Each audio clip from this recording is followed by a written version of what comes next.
This is Sybert signing into 0 Hour on the map Shiva's Paradise for game number 1 of the World Series 2025 semi-final. In the north, he's a 5-time World Series finalist, looking for revenge, looking for a repeat finals performance. This is Excal. And you saw he was playing China Nuke there as well. Meanwhile, on the south side, he is the defending world champ. Here to knock down Excal once again, but he's looking to do it in the semifinals. This is Marakar. Both of these players going to be very familiar with each other. In the last year, as I kind of said, they are not only the finalists from the last World Series, the 2024 World Series Finals was an 8-6 in favor of Marakar, but they are also the finalists of the following Champions League, Pro League. It was some kind of 0-hour event follow-on, you know, maybe 2-3 months later after the World Series wrapped up, maybe 4 or 5 months later. But it's been nearly 10 months now that these guys met in a second finals there in the World, and not the World Series, in the Champions League or the Pro League of 0 Hour, which was more of just a one-off series, a one-off event, I should say. And these two guys fighting it out, both of them in those different series having different results. But as I said, Marakar is the defending world champ. So when you meet Excal in a tournament like that, the chance of taking him down is extremely slim. But if your name is Marakar, you actually do have a chance of knocking Excal down and doing it in a convincing fashion, but it's not going to be easy. Marakar is a 5-time back-to-back finalist for a reason. From the years 2020 to 2024, he has not missed a World Finals, and he has won 3 out of those 5. He did not win in 2020, and he did not win in 2024. Helix actually going to get targeted. That's a big loss there for Excal. He does manage to take down a couple of missile defenders with it. The rest of the missile defenders going to be hopping into some of these buildings, and the Humvees will escape for the current moment. Now, of course, we are playing random reverse here, so this map will be seen twice, and we will get to see Excal play the laser side of the matchup, and Marakar will have to play the nuke side of the matchup in the next game. A couple of Ambos, a couple of Humvees roaming around the map. We've seen some early skirmishes. The GAT tanks have been shut down up to the current point. They have not gotten any big damage done just yet. Tech Repair Bay has been captured. Tech Repair Bay in the base has not been captured. Oil derricks going to be undertaken by both players. It looks like the troop crawler does get cleaned up. The Red Guard will be eliminated a bit more slowly than that troop transport, but a GAT will be the follow-up. Second War Factory is there on the low ground. Propaganda Center is already up, and you guys saw the airfield get produced quite a bit earlier, and we saw the Helix roaming around the map. ECM gets shut down. That's one ECM just eliminated from this game immediately. Helix is going to last a little bit longer because the second ECM shows up just in time, but the Helix will go down, and it looks like Marakar is going to be pushing a little bit further forward. If you haven't seen some of the World Series coverage so far, you may not be familiar with this map. It actually comes with tunnel networks that are a part of both starting locations. Is this Overlord gonna get clobbered right as soon as he steps out onto the field? The missile defenders get their laser lock, and that's a dead Overlord, a nuclear Overlord that spent less than a minute out on the field. GATs are gonna show up just in time for the reinforcements of Marakar to shut them down. The GATs will not stick around, and this War Factory could have been saved if not for the reinforcements with their now added tow missiles. As the production of Excal gets camped, it looks like it's going to be an easy start to this series for the World Series champion. Excal is not out of it just yet, but his production has now been slowed down, so there is a moment of opportunity here for Marakar to get even more damage done while Excal has the missing production. Search and Destroy has now been initiated. The Strategy Center was a bit later compared to the Propaganda Center of the China, but that is, of course, because of how the pressure has worked out. Excal wanted to try and get Overlords out a lot quicker than Search and Destroy was coming out for Marakar. However, he has not benefited very much from that at all, and now that the Propaganda Center is down, he hasn't benefited from it at all. Basically anything at all. War Factory and Prop Center coming up in the south, but it doesn't matter. The GG comes out. Excal takes the first loss. Marakar is looking to repeat the World Series from last year. He will not be stopped. And of course, we're staying on Shiva's Paradise for game number 2. Marakar going to be feeling good kicking off this series with a pretty quick victory there in game number 1. Which is a bit of a change of pace from the quarterfinals. I feel like a lot of the quarterfinals, games 1 and 2, were, 20-ish minutes long and were quite extensive. Meanwhile, this game, nice and short for our game number 1. One of the cool features that I did mention about this map is the fact that you have these sneak attack tunnel entrances and exits, basically inside of your main base, and then in the north for one player and in the south for the other player. One of the cool features of community-made maps here in 0 Hour, I can almost guarantee that the devs never thought that it would be utilized that sort of a way, or that it would be a great feature for a competitive tournament map. And yet, here we are. Community map makers bringing those sorts of unusual features to the forefront and making the map design a lot more interesting in the process. As I mentioned, we do have 2 world champions here. Marakar, the defending world champion, and he's going to be feeling good starting out with that 1-0 point lead. Fast Helix, fast Gat. I don't remember if I mentioned it, but this is another one of those maps where you start with an additional 2.5k of cash right at the beginning of the game. You've got a Helix is actually going to deny the oil air capture on the low ground. Battlemaster does end up going down, takes about half of the health from that Humvee, but as I said, you do start with an additional 2.5k of cash to work with. Helix is going to be able to jump on all 3 of those missile defenders. The Helix has taken a significant amount of damage, and with that GAT upgrade, that's an additional $1,200 or so in the... Oh, the Humvee manages to escape, actually ducks inside of the tunnel for just a moment, comes back out only to die. I think he ducked inside of the tunnel to break the focus of that GAT tank so that it wouldn't ramp up its gun fully. It didn't end up really mattering. Tow missiles, it upgraded extremely early here for Excal, so he's got a little bit of extra burst damage. Hellfire drone as well, so this is maximum firepower for that Humvee. Nearly dies to the GAT tank anyways, and these players do not want to let me yap on about cool features of this map and of this game that I love. They want to get right to the action as this Dragon tank is going to be burning down that oil derrick, and the Helix sees the Dozer, but also sees, more importantly, the Laser Patriot defending it, and knows that it is not going to be an easy kill for a Dozer. Gat goes down, barely does die, but the Humvee is so low that the Helix can kill it off. Everything goes down for the USA player, and once again, it's feeling like a pretty good start for Excal in this game, or excuse me, for Marakar in this game. Command Center coming back up already. We've got Airfield, Double War Factory, and a Propaganda Center into a CC for Marakar. So he is filling out his build extremely quickly, spending a lot of cash on buildings, but that is because he has been winning basically every army fight up to this point. Decent number of Humvees, 4 Humvees plus an ambo moving out onto the field. Nuclear Overlord already here on the field. Prop Center has been done for a minute, and the War Factories are not on the front line. We saw Excal try and deploy that low ground War Factory earlier in the game, and Marakar punished it. Humvees jump on side, get jumped on by these Helixes as the EMs, ECMs, and these GATs are the follow-up. Low ground expansion going to be significantly later here for Marakar, but his control of the game is so much better than what we saw from Excal in that game number 1.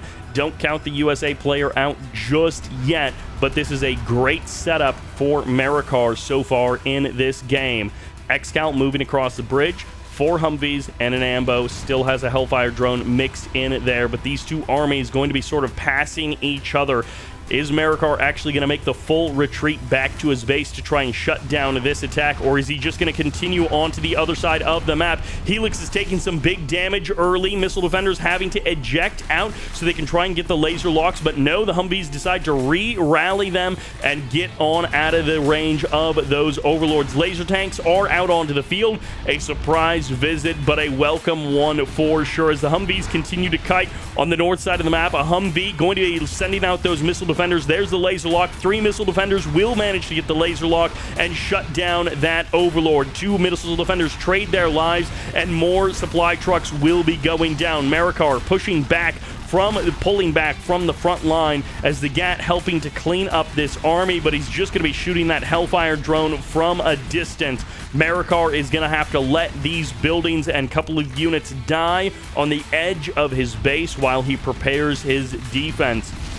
Mines being deployed. Humvees may not actually realize that. As soon as they start moving, they would have been in danger, but they actually reverse move out of the position pretty much perfectly. They don't get the kill on that airfield, but they do get the kill on the Helix. They're trying to kite away from this China army. China nuke. A nice scout drone comes in just ahead of the army as Excal wants to get vision on what is in front of him as the ambo moves back into position, and the Humvees are just trying to trade out. Now that the GATs are gone, the ECMs don't have much hope of surviving and being slowly but surely they will be picked away at, and it just depends on if Marakar has any other units to send in to defend this location. Middle of the map, Overlord's going to be getting traded against that building. Humvees crossing up onto the high ground. Excal may not be joining his forces together, but he is going to be split pushing and causing chaos here for Marakar to deal with. War Factory finally goes down. The production facilities are starting to fall, and the Humvees pull back around to the other side. They're looking to finish off that airfield, running rings around Marakar's defense as Excal, he may not have the stronger army in a straight-up fight 1-to-1, but he's got the faster army, and he is picking Marakar apart. Down onto the low ground, looking for those oil derricks, looking for the safe engages. Even the command center down here with the dozer, a potential target here for the Humvees of Excal. Marakar, if he could just close the distance, he could clobber these Humvees, but, well, not like that. As the Overlord rushes in, the missile defenders all eject out, and they are safe and sound. The rest of the Humvees continuing to kite away from this army. That's what Humvees are good at. They know it. They got the assignment. They're on the move, and they will not be stopped. GATs choosing not to engage. Marakar possibly being taxed beyond his limits here as the full heroic Humvee goes down. The A-10 Warthog strike will eliminate whatever was there. Looks like it was a power plant at least, as the dozer is on the run. Laser tank's going to be finding the GAT, looking for the Overlord as well. Excal will not be stopped. Marakar finally gets the shutdown on the Humvees in the corner. He's lost both of the oil derricks as the missile defenders and laser tanks going to be moving forward on the front line. A fresh War Factory onto the low ground, but can Marakar survive the pressure from Excal? Humvees, ambos, laser tanks, and missile defenders all making their way to the front line. That's going to be the shutdown on the dozer, shutdown on the War Factory as well. Laser tanks going down. Arty strike is perfect. Catches the heart of that army, but it misses the Humvees on the north side. They're going to jump on the GAT cannon, jump on the GAT tank as well, and that's going to be a dead supply as the Overlord runs for the high ground, and Excal kicks Marakar off of the low ground. He says, "Get out of here." And Marakar says it's time to trade places. I'm going for an assault in the south. It's a powerful China tank army, or a China nuke tank army moving out with the nuclear overlord, the ECMs, and the GATs all closing in on the USA's production. There is a choice for Excal to make. Can he hold this with pure missile defenders? None of the production facilities are actually under assault. He's going straight for something else. Overlord ECM is going to try and buy some time as the Overlord targets down that oil derrick, and Excal has decided to turn around and come back to defend his main base. Humvees arrive first. Everything else is a bit slower to traverse the middle of the map. Missile defender's going to get a couple of extra shots there as the laser lock stands true, but the heal comes in, and it will be a dead oil derrick. Humvees show up just in time. They're going to try and chase away this China nuke army. The Overlord might be the only thing to really pay the price here, as that laser tank finds the kill shot there, and the missile defenders will be needed to potentially clear out these mines. That laser tank is just firing blindly at the ground, and another laser tank going to be absorbing all of the mines. He doesn't actually use any additional units to try and clear out those mines. He just lets the laser tank die. In the north, ECMs and the GATs going to try to escape over top of that bridge. Marakar, with a strong start to this game, not going to be giving it up anytime soon. Oil refinery gets captured in the middle of the map by Black Lotus as the Overlords put down the damage onto this supply center. That's going to be one dead expansion. As Excal, he may not have big income, and USA doesn't necessarily need big income, but they do need a way to stop these tanks. Marakar escapes away from the death of the Humvees. He gets his own death ball rolling now through the middle of the map, and Excal was once upon a time running rings around Marakar's forces, but that is sort of traded places. It almost doesn't matter if you're running rings around this army, because as long as they can get to your critical infrastructure, they can kill you before you'll kill them. This is a lot of Overlords that are going to try to engage these Humvees. One Humvee goes down, an ambulance there on the front line as the Overlord gets traded back for that ambo. GAT tank as well. Black Lotus looking for the shutdown on these vehicles, looking for the capture of some of these buildings as well. Maybe going for the power plant there, trying to shut down this laser general, turn the lights off for him. Going to be forcing the sell-off of this power plant. There it goes, and the Humvees look to re-engage. Radiation keeps getting shut down by the ambos. This has bought so much time for Marakar. He keeps up this pressure, and he keeps up this ground control. His army seemingly will just never die. ECM's deflecting most of these rockets. A-10 Warthog strike hit misses most of the army, but it strikes true on one Overlord and the ECM. GATs come in, and another drop on top of this army. It's the supply drop zone there in the north. As another power plant gets forced to be sold off, the supply center will be the next target, and this entire main base is laid waste as Marakar looks for his second point in this game. Excal is still fighting it out. He believes he has a chance. He believes he has hope left in this game as a war factory comes back up and online. CC and Strategy Center there on the northern edge of the map. They have avoided death and destruction up to this point in this game. Humvee's going to be looking to cross the map, hoping to just trade out with this China nuke player, finding the reinforcements weaker than the main army, and maybe he can just kill all the buildings first. If Excal had some kind of sneaky building somewhere else on the map, then maybe this would work. But this China nuke player just needs to hold off the Humvee opponents for long enough for Excal to run out of steam. Excal has so little left in this game, but he still has a fighting chance. Whether that's a good fighting chance or not doesn't matter, because Excal believes that he has a good fighting chance. Artillery barrage going to fire off. It will find the oil derricks. It would make most sense to kill off the steady source of income for the USA player. Carpet bomb on top of the strategy center, looking for the 1-2 punch to deny the tech and also deny the income. One oil derrick does manage to survive, but again, Excal gets pushed back. He's now the one getting pushed and pulled around the map. These two Rangers down here, if only they were some kind of hidden building there in the corner, but no such luck for Excal. Excal has a decent amount of cash in the bank. He can produce a decent number of units, not a lot in terms of anything else. If he tries to build any additional production facilities, he's going to be basically out of cash. GAT's looking to catch these Chinooks. They will kind of also scout. This GAT cannon, you know, it'll buy time, I guess, for this army.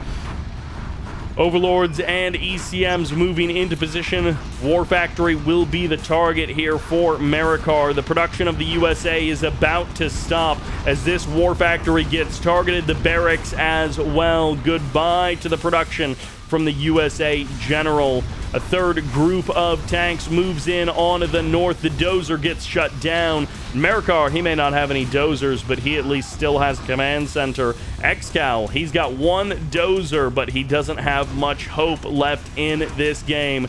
No production facilities, just a couple of buildings left, and a couple of Humvees as well. He starts up another power plant. He's looking to try and keep himself into this game. I mean, the command center will take a couple of minutes, or a couple of moments here to level. This army now going to be just chasing down whatever they can. Leaflet on top, or a fuel air bomb. It's a leaflet on top of the army. Marakar, even if he loses this army, I don't think it's over here, as the fuel air bomb might catch the rest of the army. This could be a huge strike for Excal. There's the explosion as the tanks mostly survive. The power will be back on, and these tanks are now kind of trapped behind enemy lines. They're going to trade their lives for the oil derrick. They're going to get the guaranteed kill, and that's a massive catch here for Excal. He's eliminated the army of Marakar, that primary army at least. Marakar still has an army roaming the map. He still has supplies elsewhere that are under his control. Okay, maybe he doesn't. He actually is out of cash. He's long distance harvesting. There's these supplies over here as well. If this army goes down, if Excal continues to dance, he can actually pull something off here. Marakar has been in a better position for so long, but Excal might be able to make something happen here. Black Lotus sneaks through the lines. Marakar, he does find an opening here. There's no one back at home to defend. The scaffolding comes up in the middle of the map, and this has not yet been spotted by Marakar. Black Lotus moving around. Black Lotus will actually be revealed by the spy drone there on the right side, so the Humvees head back over. A-10 Warthogs miss the entire army, and now these Overlords can go for the kill while the Red Guard go for the capture. Black Lotus may be shut down, but there's a lot more targets for this USA to try and stop. More last-ditch effort kind of scaffolds going up, as the Red Guard, it looks like, will actually be stopped. The Overlords do manage to escape. The command center does survive, with one dozer out and around, moving around the map. The Gat tanks are now going to be on top of these Chinooks. They're going to have to fly away. They can't harvest freely from this location anymore. They might just go for the kill on that supply center. Never count Excal out. As bad as the odds look against him, he can somehow, some way pull off incredible wins. This would be pretty much a mental buster here if Marakar ends up falling to this China laser, or this USA laser from this position. Then Marakar would be, I think, phenomenally upset with himself.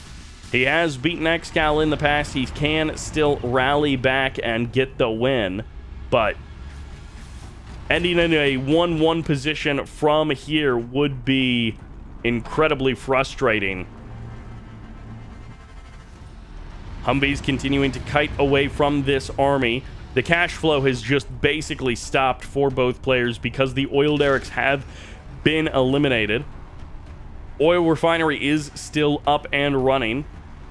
Rangers looking to shut down the Red Guard if ever they poke their heads out. Humvees continuing to run away from this Overlord army. It is a cat and mouse situation, as the dozer is also on the run.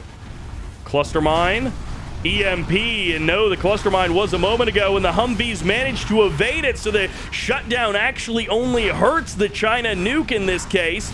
They're not going to be going for that dozer. They're instead just deciding to skate away and go for the kill on the supply stash. They don't want that supply center to stick around any longer, and they'll deal with the dozer another day. They want to force the rebuild, force the extra cash spend on the useless building. I guess it's not useless if it actually brings in some cash. Another Chinook, maybe to drop the dozer off on the left side of the map, spread the buildings out a little bit more. Marakar has so little cash left to actually work with that he can't produce very many units at all. Propaganda center is going to have to be sold off. Reactor as well. The barracks, The buildings are getting thin. This USA Army is just running away from the direct fight with the China nuke. And he just says, if I never fight you, you can never kill me. I can just stay away and kill your buildings one by one. We have 3 buildings for Marakar and 2 buildings for Excal. He also, I think, this has to be a dozer in that Chinook over there that he can drop a power plant at a moment's notice. $500 in the bank, but that's enough to get another reactor. That's enough to get another supply center out as well. Spectre gunship on top of the army. Big moment to engage here as Excal nearly drives into his own damage as the Spectre gunship helps the engagement actually work. Artillery barrage plus the carpet bomb on top of the command center would have killed it off, but it will be saved, sold off, and that is basically a useless use of 2 support powers now because of the sell-off, and there's going to be the CC started on the other side of the map, perhaps unbeknownst to Marakar, who is currently sitting with just 3 buildings out on the map compared to the 2 buildings of Excal. This GAT targeting down that power plant. It is soon going to be only 1 building as the Overlord goes down. The Ambo here keeping this army topped up and full on health. Excal somehow making this game a convincing fight, down 30k in total resources gathered. He hasn't harvested basically anything for 5 minutes. It's been a number of minutes since he's had any kind of consistent gathering at all.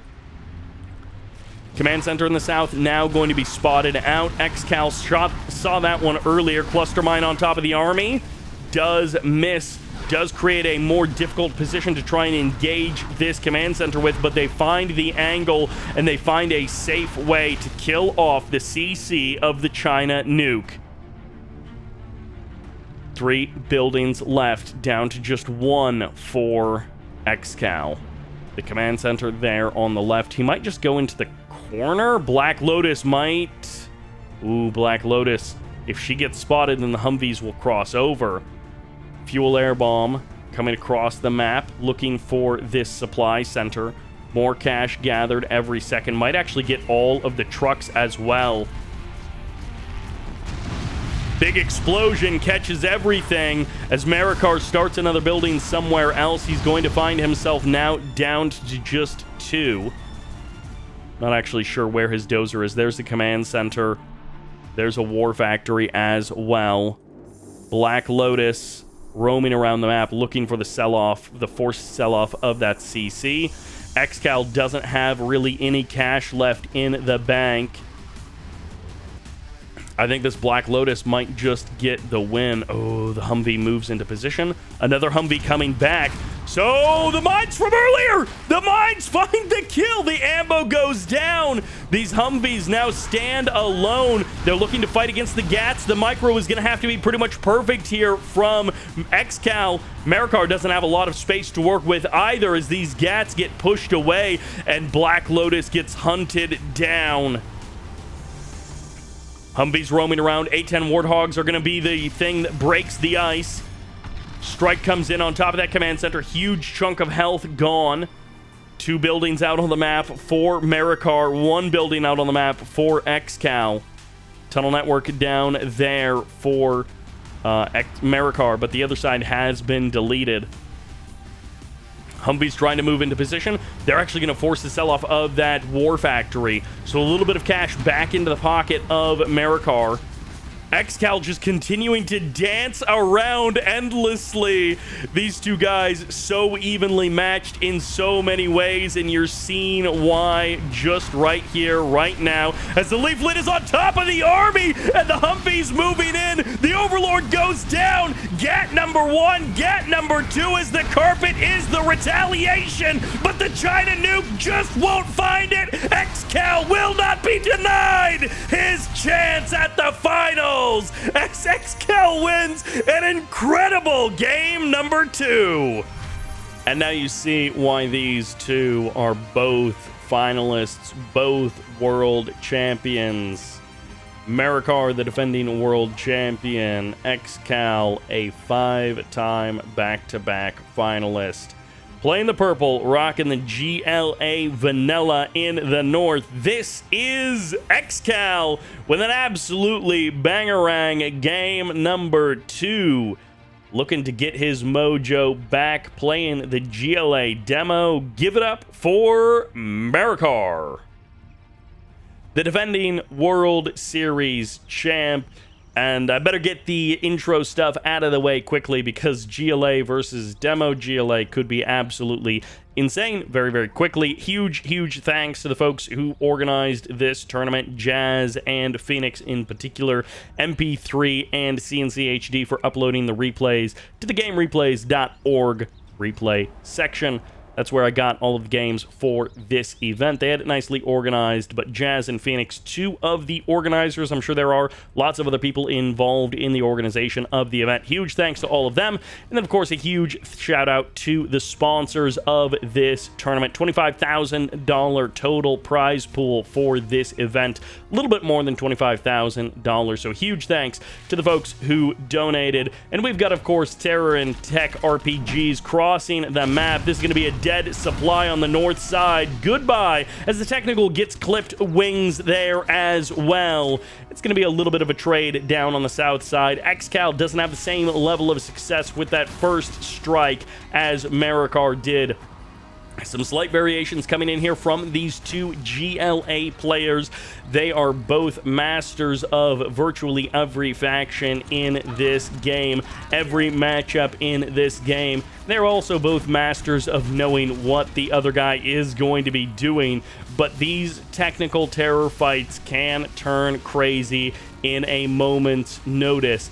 Anything can happen with a technical sneaking through the armor, sneaking through the defense to blow up your war factory, your supply stash, whatever it is. Excal may not have gotten the supply stash, but he is camping the supply lines of Marakar here, looking to even up the score economically and make things a little bit more fair. He had to rebuild that third supply, and he doesn't want to let Marakar get away with it.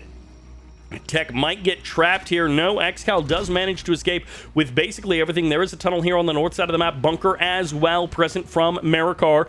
Of course, GLA loves spreading out around the map, creating chaos, creating diversions, causing problems, looking to slip into the supply lines. They're hoping to find a lax moment in their opponent to get some massive damage done. As the techs trade, the supply does come in. That's going to be the scrap deny with the fake tunnels there on the front line. Meanwhile, on the other side, he's trying to kill off the fake building. The supply under threat on both sides of the map, but Marakar is defending, at least for the current moment. Another technical coming through, looking for the unload. RPGs are going to start burning down that barracks, and it looks like Excal is going to get chased out of this position. He might have to eject. If anyone is inside of that technical, they might have to just run for the hills, but he makes it out against the odds. He picks up his friends, and he gets out of dodge. Saving everyone is the name of the game. If you're Excal, no one is expendable. As the Toxin Tractor shows up, and he's just going to destroy all of these workers. But no, he doesn't believe in leaving his friends behind. The Toxin Tractor tries to go sicko mode, but it just doesn't work. The scrap deny has been magnificent for these players, denying the super techs from creation. We as viewers love to see them, but the players hate to know that they're there. Supply lines now going to be camped. Marakar suspected that there was something there on the left side, and his suspicion is rewarded with concrete knowledge as he gets a confirmation scout there. Excal looking to take the middle of the map. This tech will get shut down if he moves out of position. He just goes down. Another scrap deny comes in there. If you construct, or if you start constructing a building on top of a pile of scrap, it deletes it from the game. So if you aren't familiar with Zero Hour and you're wondering why you keep seeing scaffolding show up and then disappear after a moment, a player is starting a building and then canceling it to deny the scrap that is left over when GLA kills a vehicle. More techs moving out, a couple of quads as well here on the left side of the map, as Marakar is going to be looking to shut down that tunnel network. He does sort of lose a worker there on accident, but it does reveal this tunnel network in position. Quads moving forward, and this is going to be the trade of quads, one side for the other, as Excal pushes Marakar away, and the supply center will be detonated. The great conflagration doesn't need to happen because the detonation is what gets the kill. The GG comes out, and Marakar is not able to deal with the pressure as Excal puts his second point on the board. And as Marakar spawns in as the GLA in the north, of course, Excal is the demo in the south. And this is Excal's map choice. So before the tournament series actually plays out, the players go through a map ban and pick phase. I believe they both get to ban 2 maps right at the start, and then they both pick, I think, 2 maps, and then they ban another map apiece. So right from the beginning, 4 maps are removed from the map pool, and then you get to pick basically 4 maps, and this is Excal's map choice. So Vendetta, or excuse me, Shiva's Paradise was Marakar's map choice. Vendetta here is Excal's map choice. And then we will, after this, go on to Thermopylae, which I'm always very excited to see, and that is Marakar's map choice. So depending on how this goes, if Marakar gets a win here, that'll be feeling good because he will then get to go on to his chosen map. But like with any top players, they're going to be very familiar with all of the maps in the pool, and they will have strategies for all of them. It is an absolute roll of the dice when you play random reverse like this, because you can end up on your preferred map, maybe even a map that you're very, very good on, and then just roll a terrible faction, and the map perhaps goes 1-1. The technical might drive right into the demo trap. Boom goes the trap as the technical manages to escape. The terrorist does not. The TNT detonates in the wrong direction as that tech goes down, and Marakar manages to survive, but just barely as the RPGs come out. The scrap gets picked up, and Excal wants desperately to trade this technical back and forth. He doesn't want Marakar to get away with that little slim victory. Tunnel on the left side getting shut down. Excal starting to assert his map presence and map awareness on this Vendetta choice once again. Tunnel has to get canceled here. Does Marakar really think he can save this? He might have to commit a lot if he wants to actually get the kill. Okay, no. So Excal gets the kill on the tunnel. Marakar is not able to kill any units that were on the attack. Excal showing why he is such a dominant player in the history of 0 Hour. Marakar, the one guy who can knock him down. Swinging around. Anyone inside looking for an easy exit? That supply stash looks so juicy, but there's the demo trap reveal. It may be advanced, but it detonates just like all the others, as the tunnels will provide an easy escape for Excal, or for Marakar, excuse me. Marakar on the high ground, and now with 3 tunnel networks about to come in here. Excal moves right through the middle of the map. He has that supply on the left side, so it is 4 supply to 3. And with these oil derricks, then Marakar can certainly even that up by quite a bit. It's going to be a trade, an attack in the north and an attack in the south, as both players realize that they have quite a bit of firepower in the other one's base. Excal with massive damage up there in the north, shutting down that supply, while this arms dealer gets attacked, and a tunnel comes up here for Marakar. Excal is powerless to stop it at the current moment. He adds on another arms dealer that just gets upgraded from fake to real just in time, as Marakar continues to put out more damage into the south base. Excal turns his forces around. He comes back, down to the south to try and save his base from crumbling. Advanced Demo Trap goes off there on the left. These technicals show up just as the tunnel finishes. The timing almost couldn't be worse, or maybe it couldn't be better. This game might just end right here in one big fight as the Toxin Tractor makes its way to the front line. RPG troopers fall apart for Excal as Marakar pushes forward, fighting on two fronts. The hero Super Tech doesn't get into the tunnel, and it's going to be up to the terrorists to try and break this attack. They get gunned down and run down by those quads as this arms dealer comes online in a very real way. The hero tech just pours out the damage. That guy's called Super for a reason, and he's escaping into the tunnel while his brothers finish the job. Excal is gonna pivot, never give up, never give in. That's Excal's motto, and even though he's fighting from a place of weakness for the last minute or so, he's still fighting nonetheless. We saw it on Shiva's Paradise. Don't count this guy out. Don't think he's dead unless you actually see that gray screen at the end. If it's not a victory screen with your stats coming up, counting how well you did, then don't think it's over.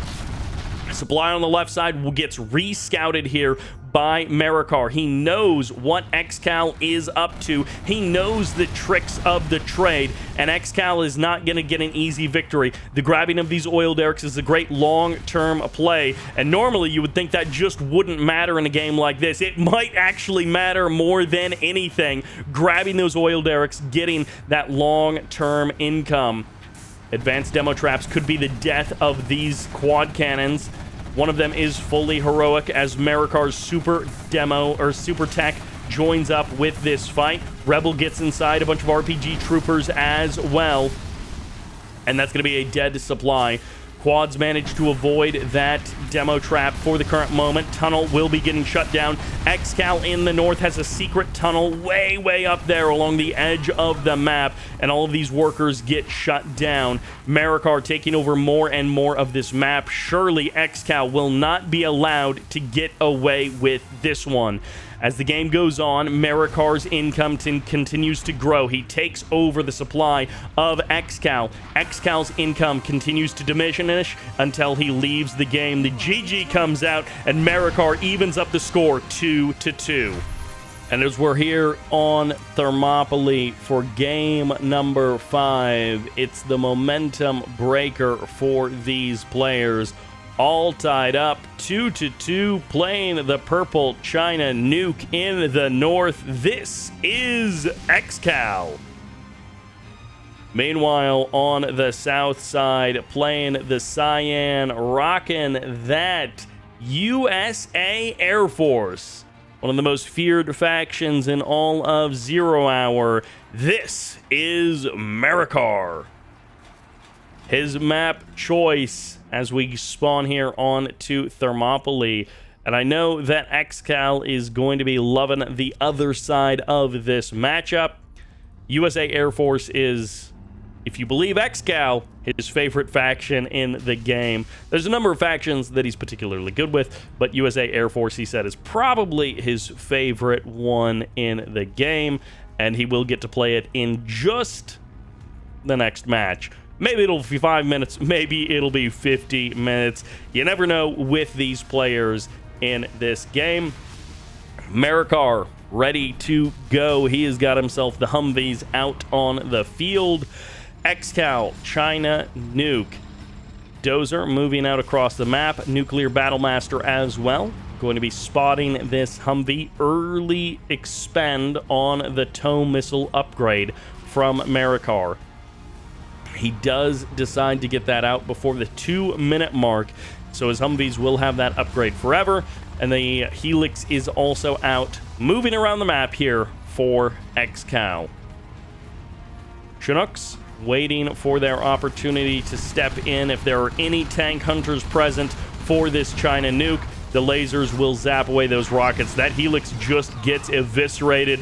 The nuclear Battlemaster as well goes down in record time. This attack gets shut down as Excal expends all 3 of his primary attacking units, and they get shut down in just a few moments. The Red Guard will clear out the building. Firepower wins the day, and the supply gets set up with the War Factory there on the right side for Excal. He has kept the USA on their side of the map, but he has not stopped the USA snowball from building. 3 Humvees out, Ambo as well for Marakar. Dozer hiding behind the building. Red Guard can get shut down. They're going to maybe try and clear out this building, but this is also just buying time until the next Humvee can pop. Goodbye to the Red Guard. It's a swift job to a couple of GATs in the middle of the map. Helix as well. No upgrade for this Helix just yet. We'll see what he actually decides to go for. It's going to be the GAT upgrade as he joins this fight. There's a couple of GAT tanks. One of them has already gone down. One Helix is going to be targeted here. Gets shut down. That's going to be a dead Helix traded back for a Humvee. And onto the low ground they go as the GAT tanks try to target down these drones. Onto the high ground they go. GATs will be trading places with those Humvees. No Helix on Overwatch. No additional China units for support. As the GATs move into position, the Humvees go for the counter. That's going to be a dead reactor. That might be a dead Helix as well. Excal taps out. The GG comes quick, and Excal is looking for the next game. We yearn for the dam to be destroyed, to give us all a big splash of water here on Thermopylae. And in the north, playing now the China nuke, winning this game feels like it's of paramount importance. This is Marakar. If he's able to break the USA Air Force in the south, if he's able to stop Excal from evening up the score, that will be a huge momentum maker for Marakar to gain the momentum back in this series. That Shiva's Paradise game was heartbreaking for Marakar, but he has the slight advantage once again. And if we go into Tournament Desert, which will be the next map, Excal's map choice, on an even map score yet again, I will be very happy. But I think Marakar is going to be feeling not so good about his chances of making it back to the finals. He needs to establish a nice lead over Excal and not let this score stay close. 4-2 feels a whole lot better than 3-3. As Marakar moves out with his first nuclear Battlemaster, fighting the USA Air Force is never an easy task. It's never a surefire thing. No matter how good you think you are, no matter how much you think you have the upper hand, USA Air Force, they're just sort of built different. Helix and GAT moving out. Marakar being a bit more cautious with his first couple of units. Might actually be able to jump on this Dozer, get an early Dozer kill. It won't spell disaster here for Excal, but it will slow him down. If he managed to get that Dozer kill, that would have been a nice pace setter for this game.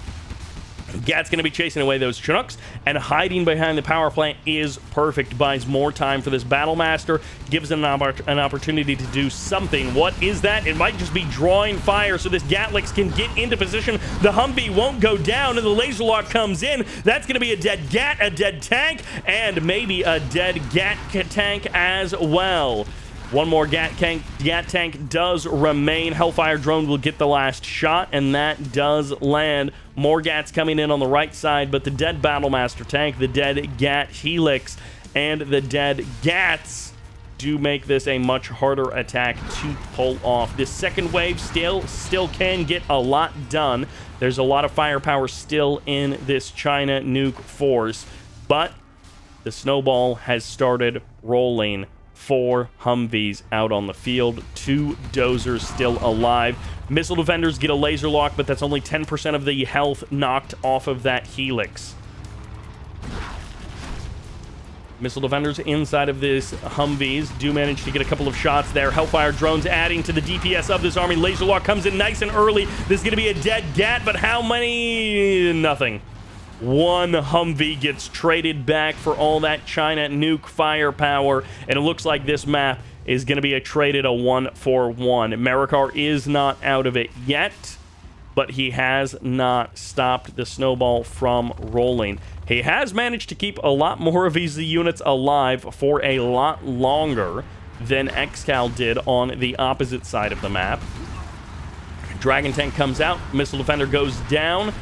I would say easy pickoff, but the Dragon tank has survived for now. The GAT is going to move into position, and there goes the Dragon tank. Now it's an easy pickoff as the ambo shows up and the GAT goes down. The Hellfire drone actually manages to survive. Another Battlemaster tank steps out onto the field.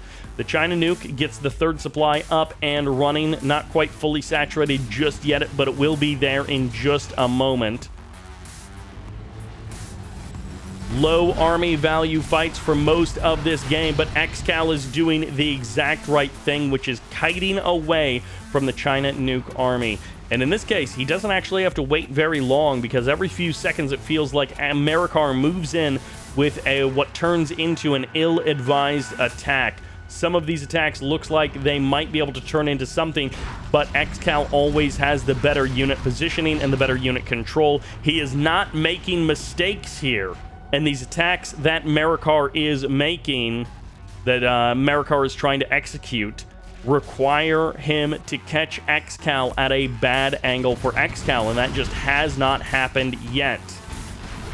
Maybe Marakar can make it happen, or maybe Excal will, commit too far into an attack, but Excal has not been making any simple mistakes like that so far in this game, in this series. One Humvee goes down, so does a Helix. Second Humvee goes down, so does a second Helix, as Excal turns to the north and looks for an angle into the base. He might be overstaying his welcome, but he forces the sell-off of the airfield, so damage done. As the prop center comes out, search and destroy was initiated 10 or 20 seconds ago, and this Battlemaster just will not be able to get on top of these tanks. Say hello to the level 1 support power that wipes out your propaganda center just because your opponent has a carpet bomb. He's also level 3 as well, so not only does he have that carpet bomb, he's got lots more at his disposal. The GG comes out, Marakar taps out, and Excal gets his third win. The score is even once again. These dueling world champs just can't get an edge. And we're on to the absolute classic Tournament Desert. It has been modified slightly, but it is the enduring, the ever-present Tournament Desert. In the north, playing the Cyan, rocking that China infantry, this is Marakar. The defending world champ, looking to go for the back-to-back victories, which really has only been done in recent years by this guy in the south. Once upon a time, a back-to-back champ, but that's in the past. Looking to reclaim the glory, this is Excal. Both of these players, as I'm sure you can tell, even if you're new to Zero Hour, both of them very accomplished, very deadly. No matter the side, no matter the state of the series, they have shown themselves resilient and able to bounce back. Airfield coming up nice and early from that China infantry, so he is going for a potentially very expensive play here with the tank hunters, with the Helix, with the bunker upgrade. All of these things can be game winning or game losing sometimes very, very quickly. Oftentimes you keep that Helix around for 5 minutes, but if it goes down early, you might just lose the game. If it gets critical damage early, you'll just win the game.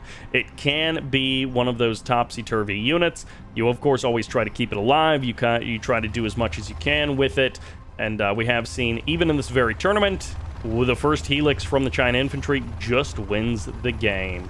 Against the USA super weapons, maybe not. We'll see how it goes, as this dozer will end up going down.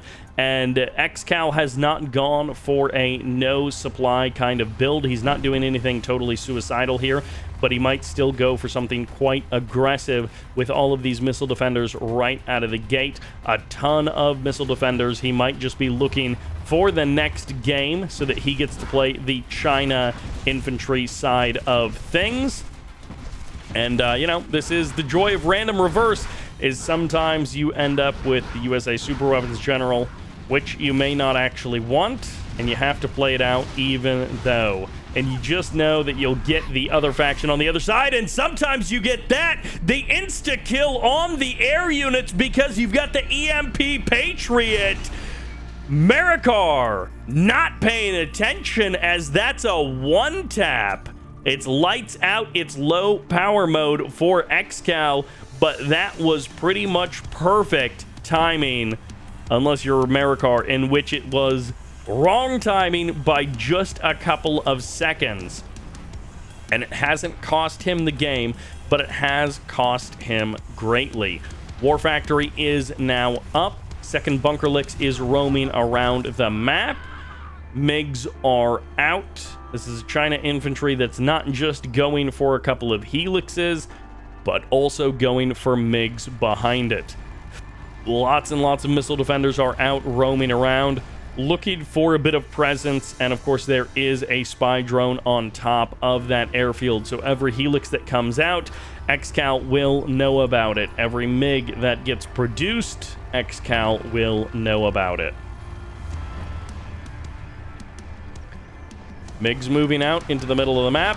They do manage to find one target, but not another. Those Humvees cost a little bit more if you're playing the USA Super Weapons General. So as the second War Factory comes up, every Humvee that goes down is a big win for the China infantry.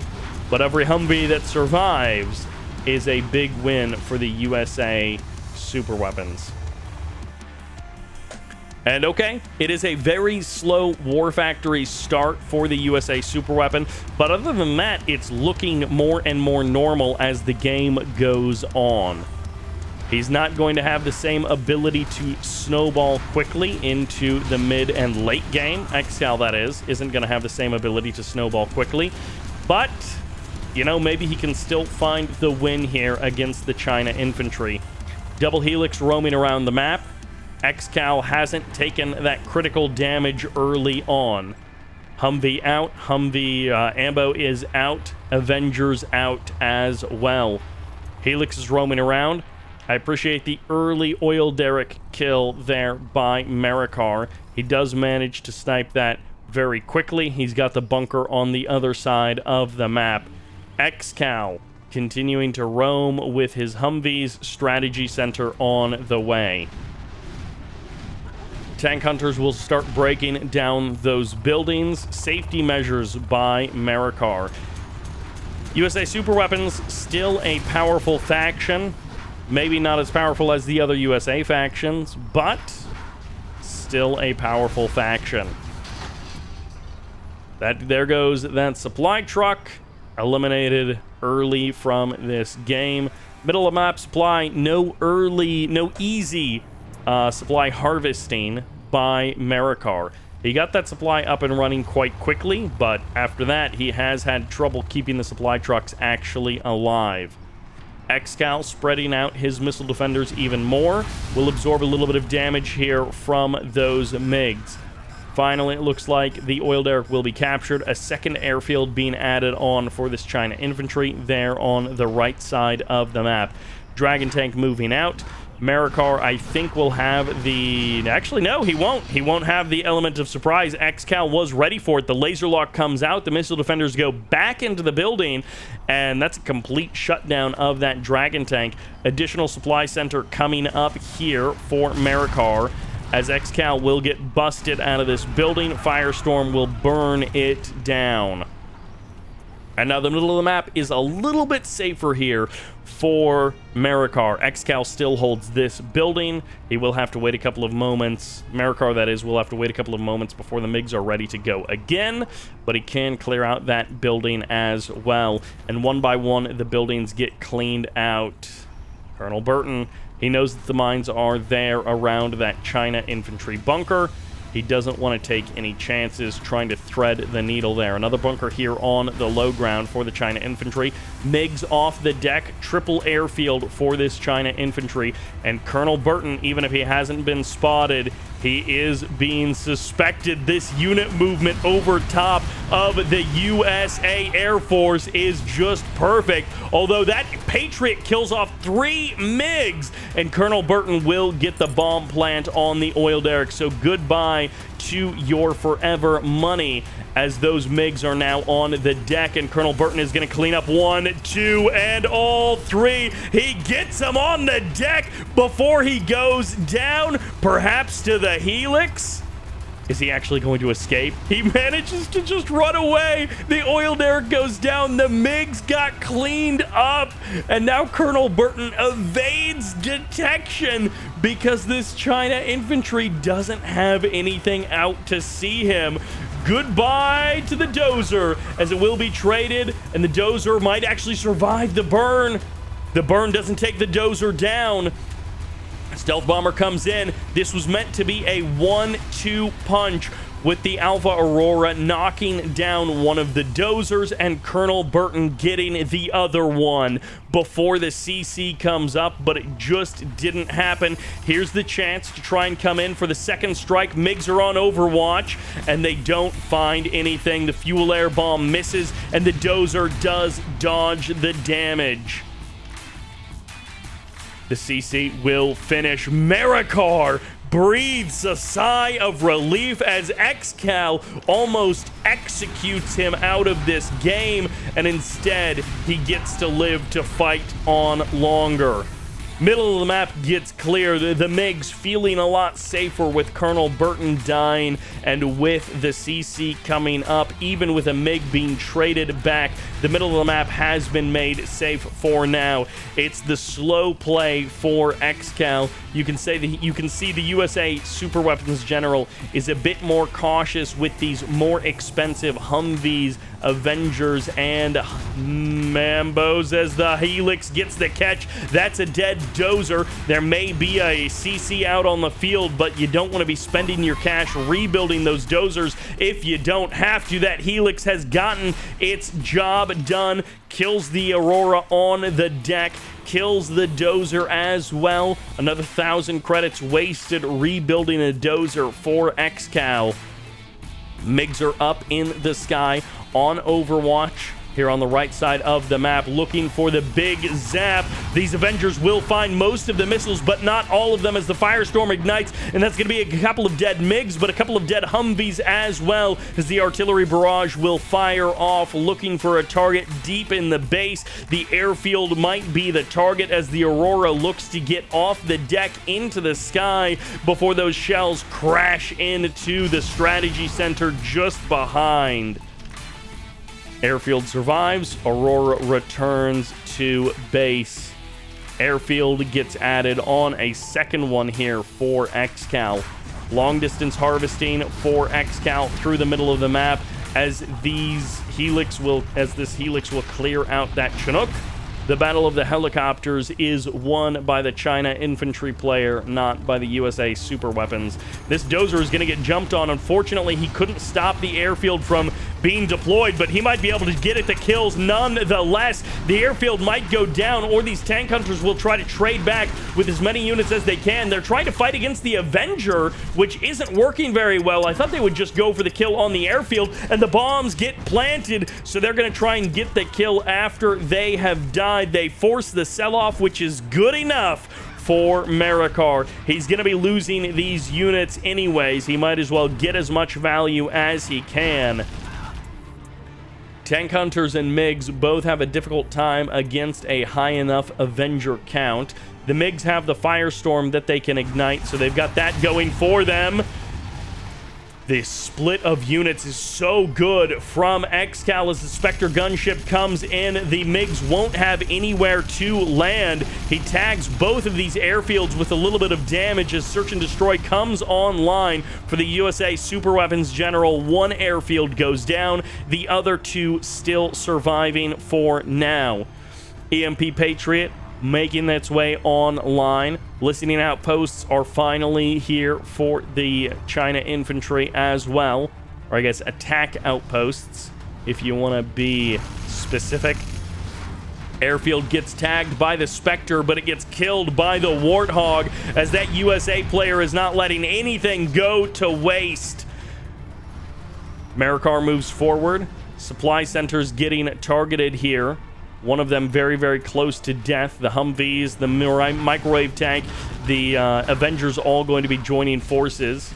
Fuel air bomb will ignite. That's 2 dead supplies on the front line for Marakar. He is up, but it's only 12k total resources gathered. He's going to be spending a lot of that just rebuilding these buildings. 3k in the bank for Excal. Bunkers getting busted, attack outposts getting busted, supply centers getting busted as these Auroras find the damage here in the game. It's a slow burn for both of these players. Tournament Desert tends to breed those sorts of games, and USA Super Weapons versus Infantry also breeding those sorts of games. Excal does not want to give away any easy win to the infantry general, and he does get to play the infantry side of the matchup. Another outpost goes down. Say goodnight to the tank hunters. Another outpost goes down. Oh, okay, there, the bomb actually goes off. Yep, he gets the tank hunters out in time. The outpost ends up being deleted, and the bunker will be busted here on the left side. Avenger does manage to land a couple of shots. 2 MiGs traded back for that bunker. Spy drones, a couple of them managing to survive behind enemy lines. With all these outposts out on the map, it's hard to keep those stealthy USA drones around and kicking. This army for Excal, it doesn't look very powerful, but it's expensive. It's not that many units, which is why he has not been very cavalier with them.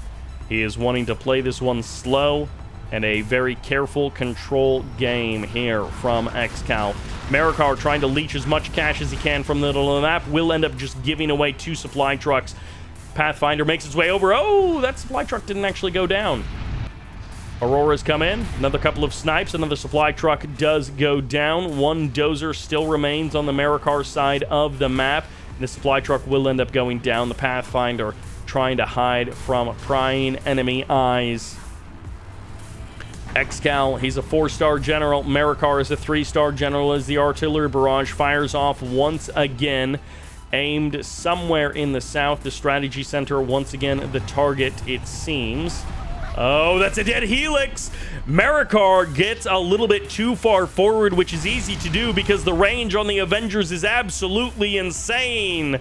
As this USA Super Weapons continues to hold the middle of the map. The Pathfinders, perhaps the perfect scouts. The Avengers snap every single rocket out from the sky. The GG comes out as Marakar taps out, and Excal draws the line in the sand that will not be crossed. The long, slow game goes to the purple USA. Excal feeling good after his game number 7 win. He's now playing the China infantry side of the matchup here on Tournament Desert. And looking to even things up once again, this is Marakar playing the USA Super Weapons General. Last game was a bit of a slow burn, which can happen here on Tournament Desert. And just think back to all of the 40-plus minute long games that I've casted over the years on this exact map. Although there have been some changes and adjustments made. This one in particular has no cars, which isn't as big of a factor here with USA versus China. But if one of these players had gotten a GLA faction, then that would have been a factor. But we do have supplies coming out and a much earlier war factory here for Marakar there in the south, as Excal is rocking the early airfield here in the north. Dozer heading out on the left side. Tank hunters and a minigunner making their appearance next to that airfield, just waiting for the helix, waiting for that bunker upgrade as well. Double supply, plenty of choppers, Humvees making their way out onto the map. Excal, he is out of cash, but he is ahead on points. Marakar does not want to let this game slip away. Excal was able to get the win with the USA super weapons, and now it's up to Marakar to do the exact same. Keep us on an even footing here as the Humvee goes down. The Helix survives. The laser lock gets broken. The Dozer gets sniped. The Helix actually survives all 3 laser locks. And the bunker coming up here in the south is going to be on top of the supply as Excal is looking to shut down everything from the USA player. No supplies, no Humvees, no laser lock for those missile defenders. Excal with the perfect opening here, threading the needle with this Helix. He now commits into the attack. This is going to be a lot of damage pouring into that Helix, but the Humvee goes down regardless.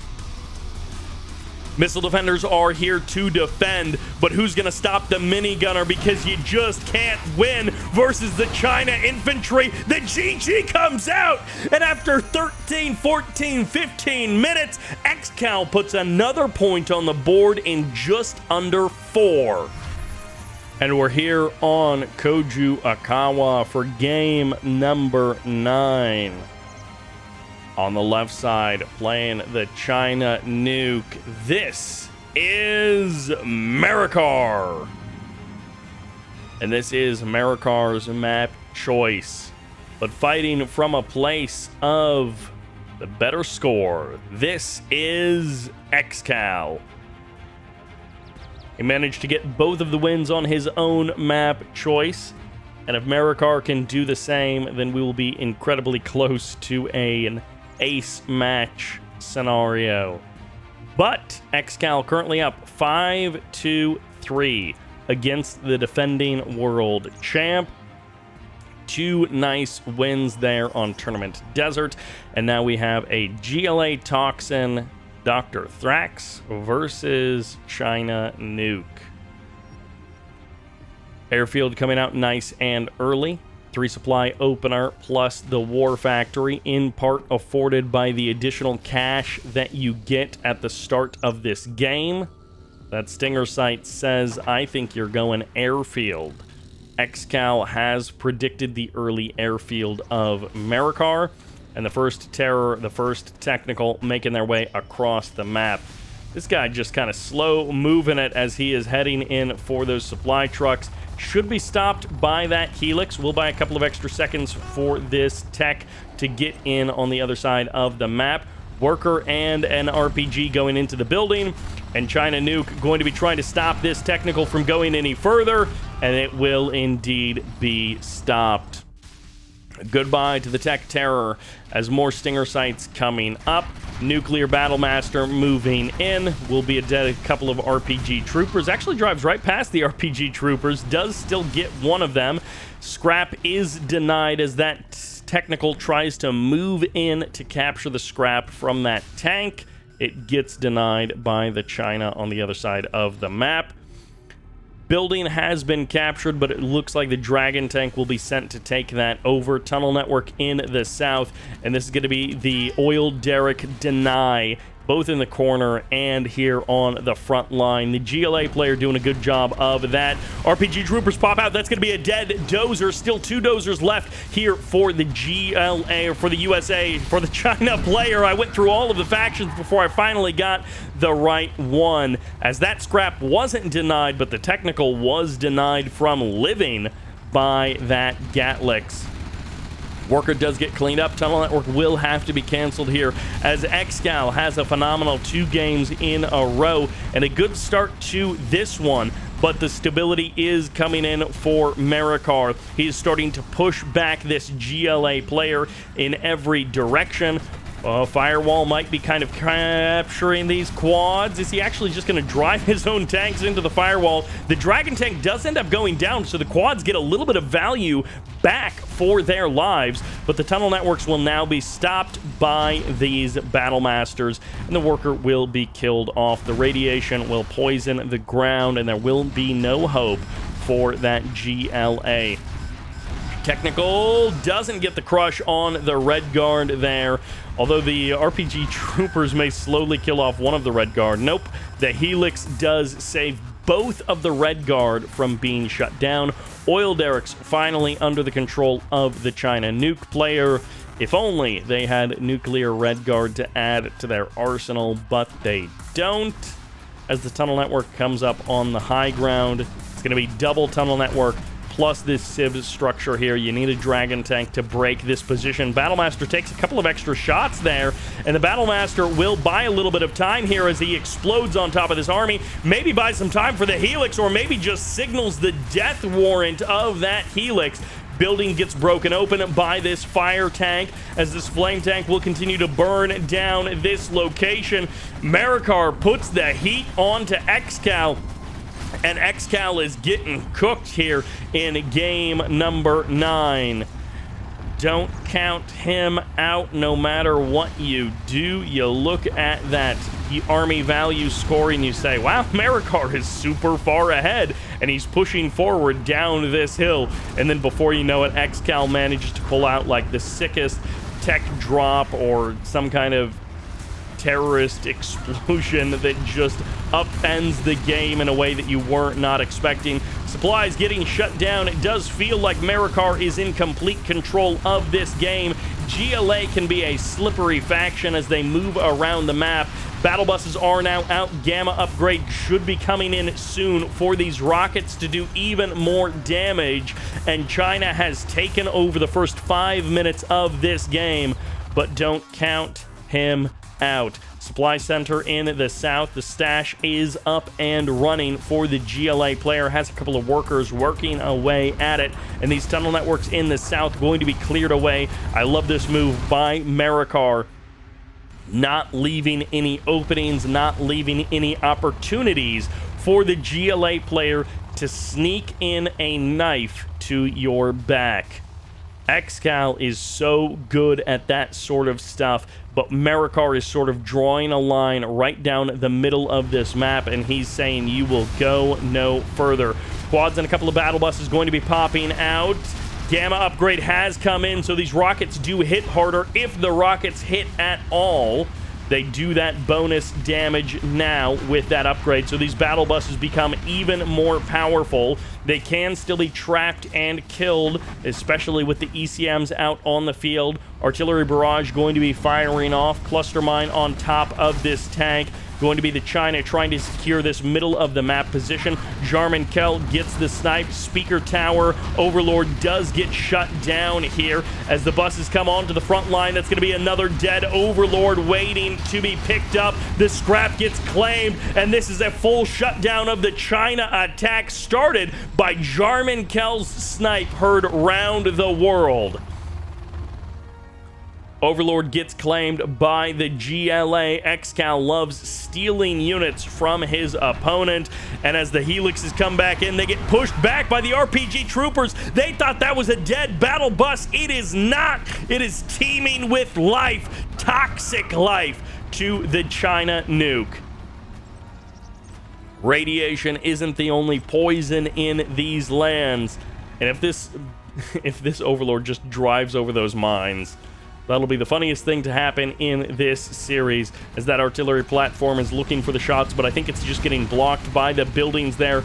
by the map design itself. As the Overlords push now further forward, Jarmankel's snipe is going to be ready to fire off another shot. Never mind, as Jarmankel goes down to the mines, and the Gamma rockets are going to get a little bit of extra damage here on the front line as the China player tries to push a little bit further forward. This supply line will be shut down by that nuclear Battlemaster. Big pop. That's going to be 3 battle buses onto the front line. Make it 4 as they convert into battle bunkers, and the Overlords go down. The battle buses survive for a couple of extra seconds, and the Battlemaster gets eliminated as well.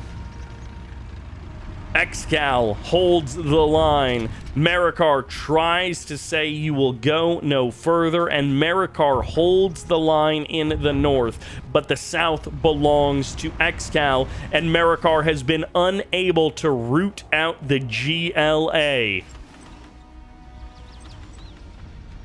Koju Akawa will become a split map. Not quite down the middle. There's a slight northern advantage in position for Marakar and a slight southern advantage in position for Excal. Tanks are moving forward. Artillery not really present in this army. It's just about the Overlords as another snipe comes in. Jarmankel makes his presence known, and the battle buses step forward. These ECMs are going to get overwhelmed. There's the Red Guard onto the front line, and the workers as well rushing to try and capture that Overlord, but it just doesn't matter. Excal has the numbers, and the Helix goes down. The bunker stands empty. The Does are going to be running for its life. These Gamma rockets are no joke. And one of the buses may be converted into a bunker, but guess who isn't? Number 2 is right here, still roaming free on the front line, and that Gat cannon is firing at the wrong target as Black Lotus lets herself be known and gets herself shot in the face as Jarmankel finds the snipe from across the battlefield. He gets the kill on the enemy commando. Your laptop is nice, but it doesn't work well with a bullet hole through it. Carpet bomb coming in. Carpe diem, but everyone can avoid. Not everyone, as those RPG troopers reach for the skies and they get sent into the stratosphere as the oil derricks get targeted down. Most of these units able to avoid the radiation burn from that nuclear carpet bomb. They're able to dodge away from those targets. Cluster mine gets deployed. Excal here's another shot landing against these Overlords. Doesn't get the capture of the Overlord, but he does get the surround on the army as Excal clears everything out. The GG comes out, and Marakar drops Koju Akawa. And with 3 wins in a row, Excal takes us from a tied score, 3-3, into a match point scenario against the Cyan Toxin General on the right side.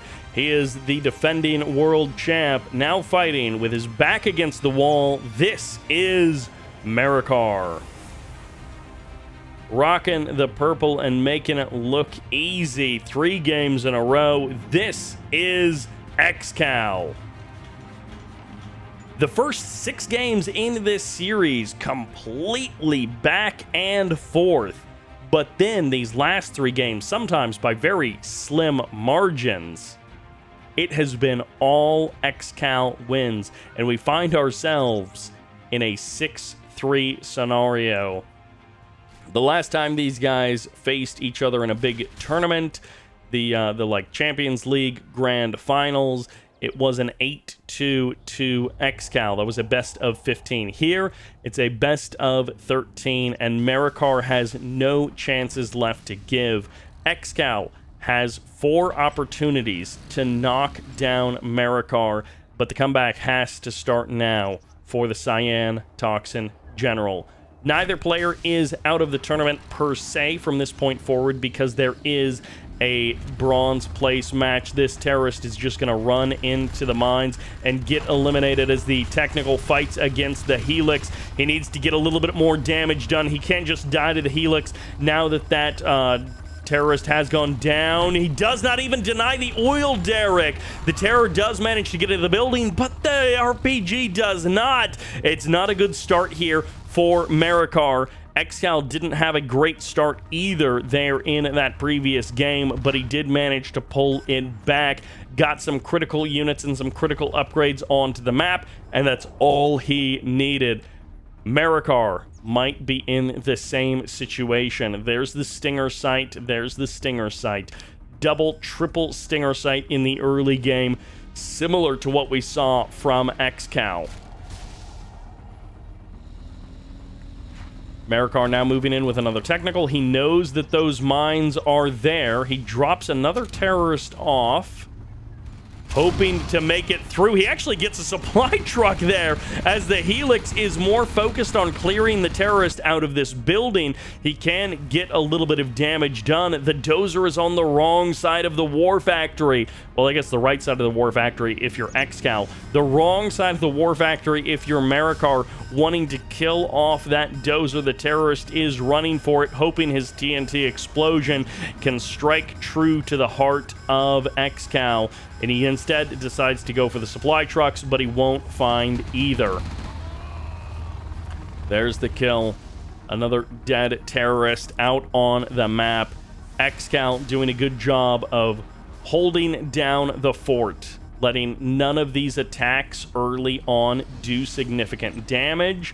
Dragon tank shuts down this building in the north. Terrorist is still present there in the building in the corner, but maybe it has actually been forgotten. He might actually be able to sneak in here and get the kill on the Dozer. It wouldn't be the end of the world as the Overlords get caught in the middle of the map. Terror's moving in. The Technicals ushering them to the front line as these quad cannons try to fight against the Overlords, but the GLA doesn't pack a punch yet. He's missing those upgrades. The Gamma Toxin upgrade makes those rockets hit harder, and he doesn't have that yet. The battle bus is not on the field yet. The GLA is being punished here in the south. The building gets busted open. The scrap does get denied there, and the tunnel networks are being targeted by these Overlords. The shells are flying endlessly forward by these double-barreled tanks.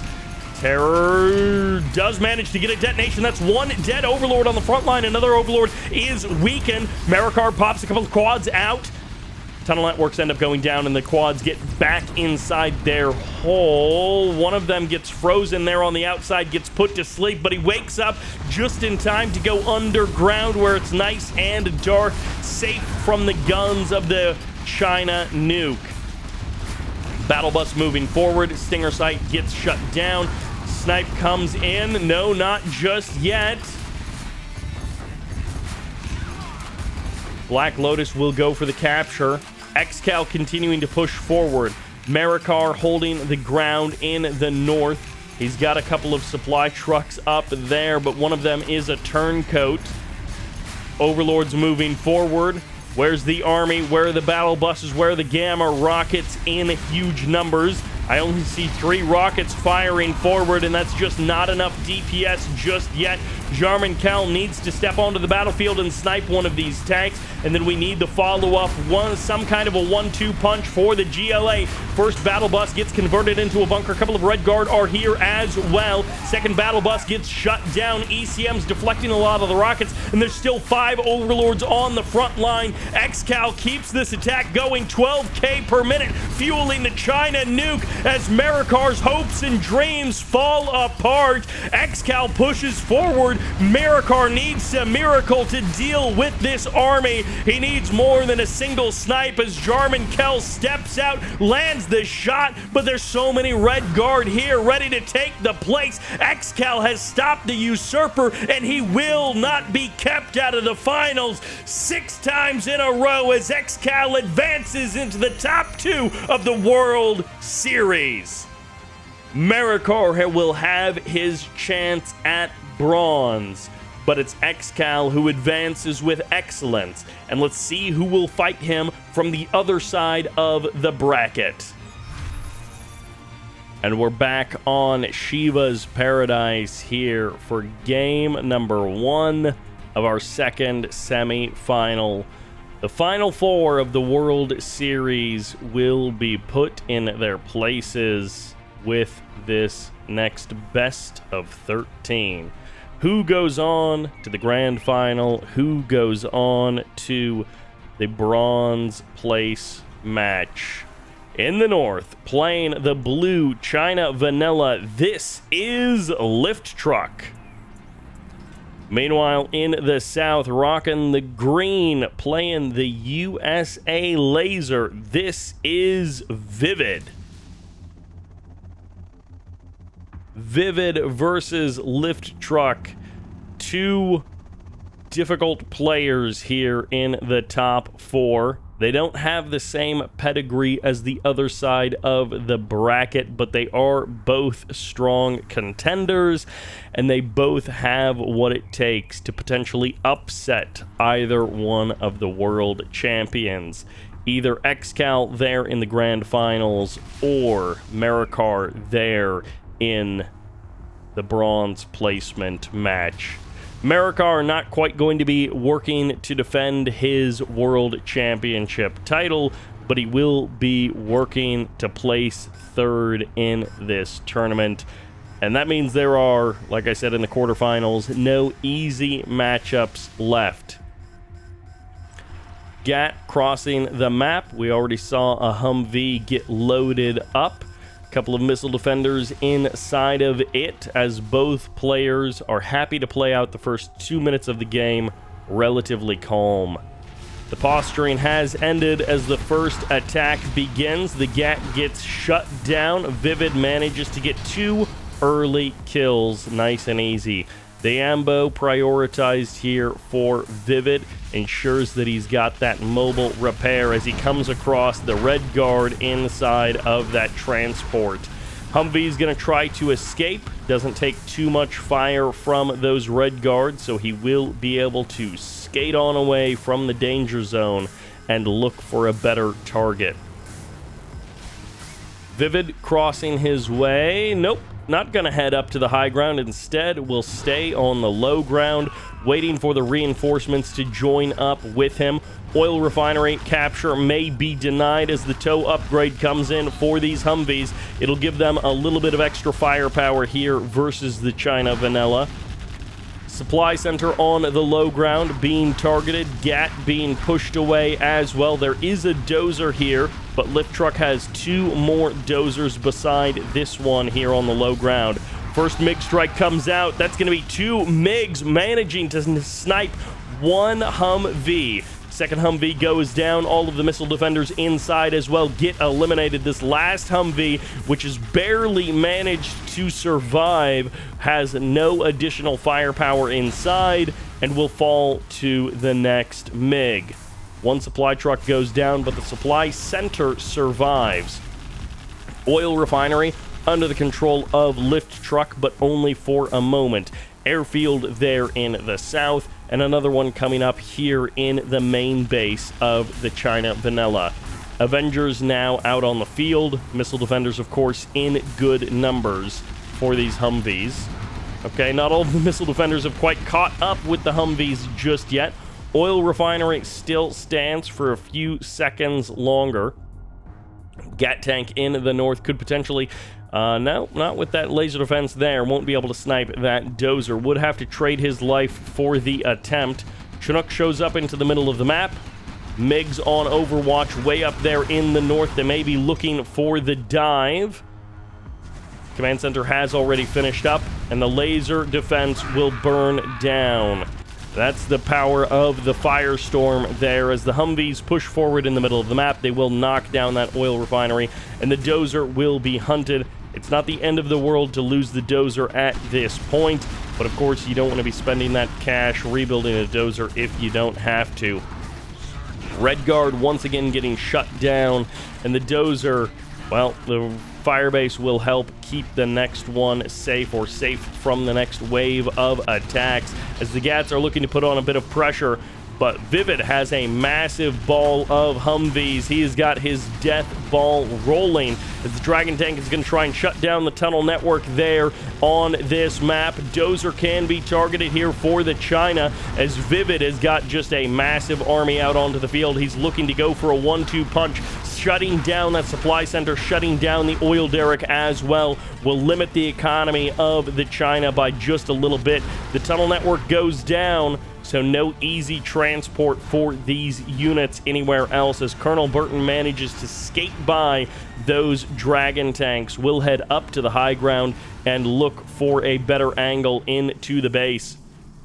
Dragon tanks set up massive firewalls as Colonel Burton reveals himself planting the bomb on that dozer. Humvees move away from the dangerous walls of fire, and, well, the Dragon tank is going to move into position. He might get a lucky catch on that Colonel Burton to burn him down as the Humvees look to reposition and try and find a flank into this China base. Colonel Burton avoids any detection, avoids any firewall catching him out in the open, and he will make his way into the corner of the map. Dragon tank turns around, laser lock comes in, the GG has happened as Lift Truck does not want to fight this one out with that massive army of Humvees. And as Vivid puts the first point on the board, he's now going to have to play the China vanilla side of the matchup. And we can take a quick moment to say thank you to AKA Baloney, Oxygen, Calibro, Finn, Darmer, B Legacy, Anti-Pro, Lollarden, Red vs. Blue, and a whole lot more who contributed to the prize pool of the 2025 World Series. More than $25,000 in total donated by the community, crowd-funded, to make this event as big as it is and to make this event happen. 10 grand from AKA Baloney, 10 grand from Oxygen. The two of them making up a big chunk of that prize pool, but it's not possible without the whole community coming together. And of course, the players providing the excellent games, vying for that top spot and providing the action that we get to enjoy. The first place prize right around $9,500, $9,500 for playing a bit of 0 Hour here in 2025. Second place, $4,400, a little bit more than that. And of course, as the final donations have come in, the prize pool numbers get changed by just a little bit. But third place will get around $3,200, and fourth place will get around $1,400, just shy of $1,500 there. As that means all of these players that you're seeing in the semifinal are guaranteed that $1,400. They have earned that by defeating all opponents and rising to the top 4 spot. Humvee going to be looking to put the hurt on that red guard, but won't find the kill as the GAT shuts down that Humvee. No tow missiles means that the damage just isn't there.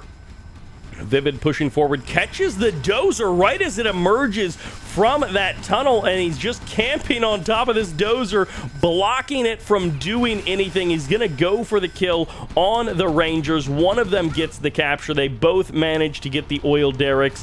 No easy kills on those Rangers, or at least no quick enough kills to deny the oil derricks. I thought one of them was going to be denied, but nope. It didn't happen. The dozer will be denied, though, so that's now down to 2 dozers for Lift Truck.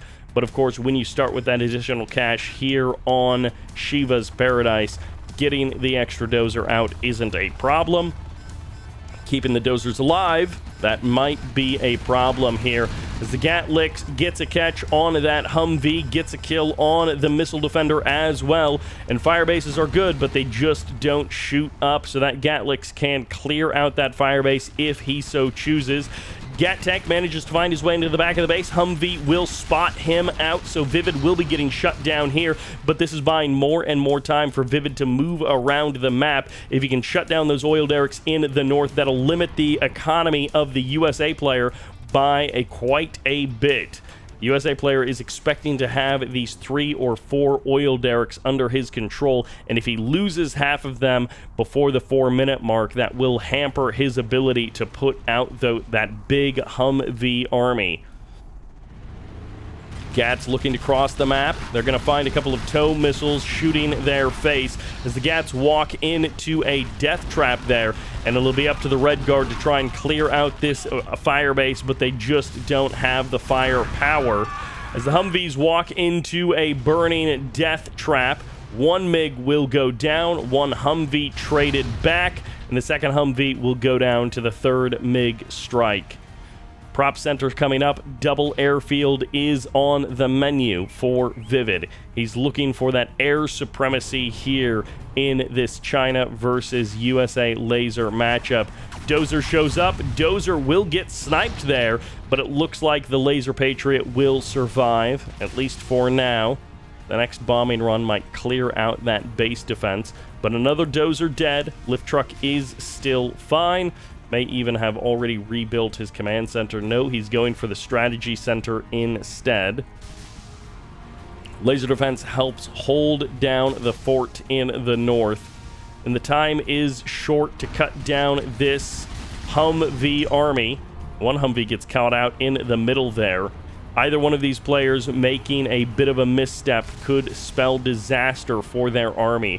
If Lift Truck goes a little bit too far forward, ends up getting caught by the China player, he will find himself quickly without any Humvees. But by a similar measure, the China player can get easily pummeled down to nothing. Or the USA player, excuse me, can get easily pummeled down to nothing, and the China player likewise. Getting a Helix caught out in the open never feels good. War Factory about to get camped. Gats moving in. ECMs are here to deflect some of those rockets. War Factory taking a lot of punishment, but the ECMs are now going to be the target of these Humvees. Overlord is out onto the field, but this is China Vanilla Overlord. No special upgrades like Tank and Nuke General get. One Gat going down there. Humvees hoping to survive. There is an Avenger here packed along with this army. So a couple of these MiG shots will get capped, but it's not enough because the majority of the Humvees get lit up, and that's 6 Humvees wiped away in an instant by the burn of the Firestorm.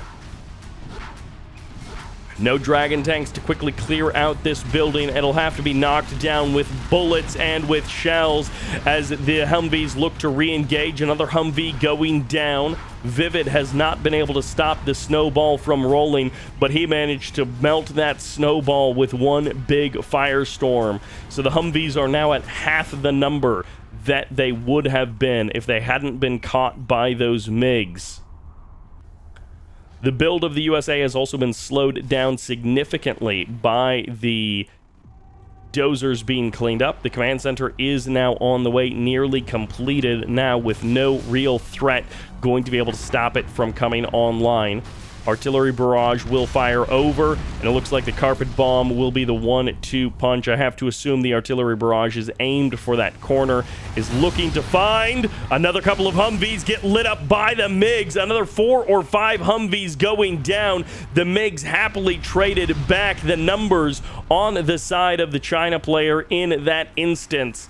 You're happy to trade a couple of MiGs if you can keep this snowball from growing any larger. The death ball is dangerous for all USA factions, and the Laser General included. Oil derricks finally go down before the 7.5 minute mark. Those 2 oil derricks get cleaned up, but this USA still has a powerful army roaming around the map. Inferno cannons are here, and we'll see how the USA laser is able to dodge and weave around the firestorms that can be ignited on this map. He might just... Is this just going to turn into a bit of a base trade as the MiGs come in for another pass? The Avengers get a couple of shots off, zap a couple of missiles, but it's still 3 dead Humvees on the front line. This China army means that there isn't much of a hope of retreating for Lift Truck. If he tries to run for the hills, he's going to have to be really careful not to run into this army. So he's going to press on forward onto the high ground. He can always swing around to the south side of this map to try to avoid this China army in the middle of the map. A Dozer going down, a couple of Dragon tanks as well. Gats in the mix here for Vivid as he's hoping to collapse in on this USA force. ECM's shutting down one of the Avengers. This will help the rockets actually land from the MiGs. The split comes in from Lift Truck. He avoids most of the collateral damage as those shots don't line up, but the ECM will put the laser tank to sleep. And for now, the War Factory has survived. A couple of Humvees getting sent the wrong way around, and the War Factory goes down, but the Humvees will fall, traded back as they drive into the mines. They get caught by the Red Guard. They look to shut down the tunnel, and Vivid finds the catch and the kill kill on the USA Army. Inferno cannons get lit up in the middle of the map. A couple of Humvees manage to escape as the Warthog strike moves out. Vivid looking to take over the southern part of the map as well. One of the Warthogs ends up going down, which means the strike won't have full power. The Gats will be the end of the game as Vivid gets the second win here on Shiva's Paradise. The matchup is similar, but it's not quite the same as we spawn into Koju Akawa for game number 3. It's the Vanilla China. On the left, this is Vivid. Feeling good after a quick 2-0 start and needing to put some points on the board, playing the Vanilla USA. Give it up for Lift Truck. Another one of those maps where you start with 2.5k right at the start of the game. Shiva's Paradise was Vivid's map choice, so now we move to Koju Akawa, Lift Truck's map choice, and let's hope that he's able to win the quick 2-0, just like Vivid was, to even up the score. And of course, with one of the potential disadvantages of doing the map selections the way that they do, as I've talked about before, is the fact that you can lose. If he loses, for example, both of these games, then Lift Truck would be down 0-4, and his opponent would essentially have the map choice, which can be a difficult proposition, but of course you never know when you're choosing those maps which way things are going to go. USA Vanilla maybe has a better chance here versus the China Vanilla of Vivid. We'll see how Lift Truck is feeling, because of course Vivid won with both sides of the matchup in on the map number 1.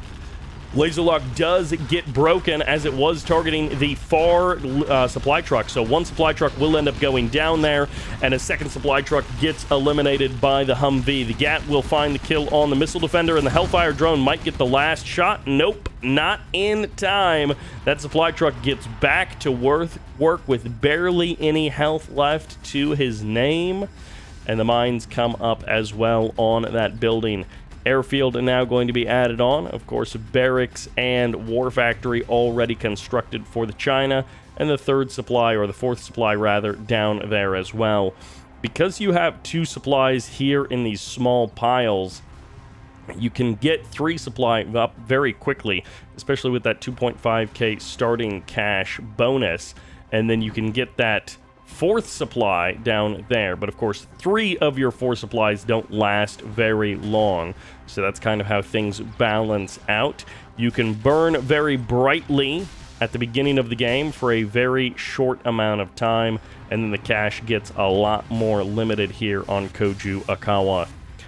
Tow missiles once again upgraded pretty quick here by Lift Truck. He's got a couple of Humvees looking for a bit of punishment. He's got some units moving around on the north side of the map as well. As he moves into the base, he's going to drive right into the mines. No, he does dodge away from them. He sees the mines, he senses their position, and he will manage to get right by them. Missile Defender is going to be ejecting out from these Humvees, looking for as many kills and to spread the damage out as widely as he can. Never mind, they jump right back into the Humvee just to die to the Gats anyways, and the Dozer will get sniped here by the Missile Defenders right on the edge of range there. Back down in the south, it's going to be a supply center targeted down. There is still a couple of Dozers out on the map for Vivid, so losing the first one isn't the end of the game by any means. Humvee gets hunted down there in the north, and the supply center gets taken out, and the Humvees can safely evac out of this scenario. Maybe not if the MiGs close in. The MiGs don't go for the dive. They're not trying to trade their lives at this point. And now the Humvees, they're back together with their friends. 6 Humvees roaming around the map. There are a couple of tank hunters inside of the bunker. The MiGs waiting for their opportunity to strike. They will find 2 of those Humvees with the tank hunters. They get a 3rd Humvee down and out. Artillery platforms under the control of the USA player, but a lot of the shots get blocked by the terrain of the map itself. Those fancy buildings as a part of the city end up just blocking the angles from those artillery platforms. Gat tank now on top of that arty platform. Firebase coming up in the south. Supply center already up and running. Search and destroy has been initiated. MiGs fire off a couple of shots in the north. Not too much effect as the Avenger gets a snipe and 2 Humvees pay the price. Lift truck being limited on his options by the power of the China. Those flame units and weaponry cutting down on his Humvee numbers. But as 3 fresh Humvees join the fight, 2 fresh ambulances as well, that adds a lot more firepower into this army. Dragon tank ends up going down. 1 less flame tank for the USA to worry about. More supplies going to be dropped off in the north and in the south. Lift truck looking for an angle into the base. He does scout up to the north, and he sees that there is no supply taken by Vivid there. So he knows he has a bit of an advantage by holding the supplies in the south. By holding that position, he has got the better economy. And indeed, he does. By 3K, he's got an economic advantage. Every minute that goes on, it grows a little bit stronger. Avenger does end up dying to the Firestorm there, but a MiG gets traded back. Colonel Burton out on the field, and while this Humvee army is massive, as if Vivid ranks up to General's level 3, which he is only level 1 right now, then we do have to worry about the 1-clicks coming in. This Humvee army, as long as it can avoid massive damage from these MiGs, he will just be able to do huge damage to the China player. 3 Humvees do end up going down, and that's why Colonel Burton is making his way around the backside of this base. But for the current moment, contain is the name of the game for Lift Truck. He's able to hold Vivid in his base. He's able to mine from the north and the south. He's continuing to just power out more and more Humvees. Gets the GAT, might even be able to snipe this Dragon tank without taking any losses. Well done by Lift Truck. A calm, cool, and collected game number 3 here. He's down 0-2 in this series, but he is not letting that affect him as Colonel Burton plants the bomb on the oil derrick there, cleans up 1 building, but it looks like Colonel Burton himself has fallen to the MiGs. Nope, he's right there hiding behind the power plant, and the spy drone will get cleaned up, sent away from the center of the base, and Colonel Burton reveals himself, will end up getting cleaned up by that MiG strike. Outpost is out on the map, so the stealth reveal is now an option for Vivid. Vivid feels like he's just getting bullied by this USA player. Inferno cannons are how he's going to try and break out from this contain. 2 more Humvees going down. The pilot will burn down as well as the 3rd Humvee goes down to the tank hunters and the GAT. Tech repair bay from the middle of the map. Not as big of a deal for the USA player who usually has repair drones or ambos with their army. Crusaders now making their way out. Needs a little extra armor on the map. As these Inferno Cannon shots start landing, the artillery advantage is currently on the side of the China player. MiGs and Inferno Cannons have massive potential for a 1-2 punch. Oil derrick goes down, GAT gets caught as well. USA still controls the middle of the map. 13k per minute for Lift Truck. Nearly a 30k advantage for the USA player, but he's also got 10 grand in the bank right now, so call it a 20k advantage for the current moment. Humvees pushing forward. GAT's gonna get caught on the high ground here, but this might be a death trap. Where are the MiGs? Where's the strike coming in? Nothing, as the Inferno Cannons burn down a couple of infantry or a couple of Humvees on the front line. Tomahawks will return fire. That's gonna be some dead Inferno Cannons as the Humvees decide to push on forward. Tomahawks get sniped on the back end, but this is still a massive Humvee army. It's getting chipped away at as the fire shots land. The Inferno Cannons burn down the USA army, but the Inferno Cannons don't have the uptime. The Overlord goes down, and now there's nothing to defend the China base as Lift Truck puts his first point on the board, and Vivid has been defeated. I'm sure Vivid will be happy to have his own Rock Vs to play with. So it's about, can Lift Truck manage to turn this one around and even the score completely? Because if he just goes 1-1 on this map, then that still puts the point advantage massively in Vivid's favor. Double Barracks as the opening, War Factory after that. And of course, with that additional 2.5k, you're at a pretty comfortable spot on both sides of the map. Barracks comes up, War Factory after that, and the Dozer moves down to the south for Lift Truck. The oil derricks were captured pretty early on by both players. Sometimes we do see players delay their capture for a little bit because they're more interested in trying to get a ton of units out onto the field. They're more interested in trying to put on that early aggression. Bunker coming up nice and early. Lift Truck was able to target down a couple of those supply trucks, and so he wants to stop that from happening to him. Humvee crossing the map, Gat tank in the north. The first exchange of units. Missile defenders in the building will deal with the Gat tank as the Humvee goes deep into enemy territory looking for a kill. Airfield gets started, and the Dozer in the south looks like will be hunted and killed by this Humvee. He knows that the jig is up. That's the end of the fight for that Dozer, but there's still two Dozer friends out on the field somewhere. One of them is building a barracks here near the front line. Red Guard are going to eventually clear that building. Dozer might be dived on. Tow missiles come in. Okay, the missile defenders don't get any kind of laser lock. Everything gets cleaned up. Then the Dozer is safe. Building will eventually be broken there. And Lift Truck going for the capture of that oil refinery as well. Not a barracks on the front line. That's a War Factory.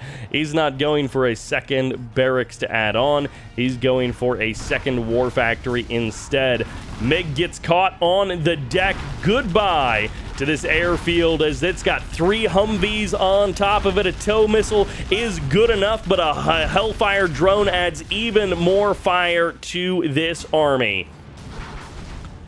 Lift Truck has some damage that he needs to deal with. In the back of the base go these Humvees. They're not going to trade out for the reactor, at least not just yet. Airfield gets restarted immediately, but it does take a minute to build up in time. Humvees moving in from various positions. Search and destroy has been initiated. Gat tanks trying to hold the line, but in the back door, the Vivid still stays alive. More and more damage pouring into the economy of Lift Truck. The front line gets caught out, and the Dozer takes a couple of shots, catches the strays that the Gats were supposed to be stopping, but those tank barrels spin. And it's not fun for the China player because the Humvees keep managing to escape. No matter how much the guns spin up, the Humvee tires roll a little bit further away. And that's now 2 fully heroic Humvees. Oh boy, it may not be a hero super tech, but it doesn't feel good to see that on your opponent's side.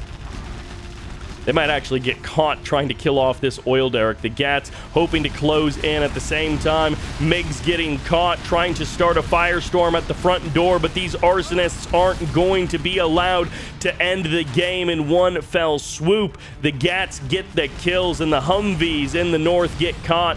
One gets killed. The other one escapes for now.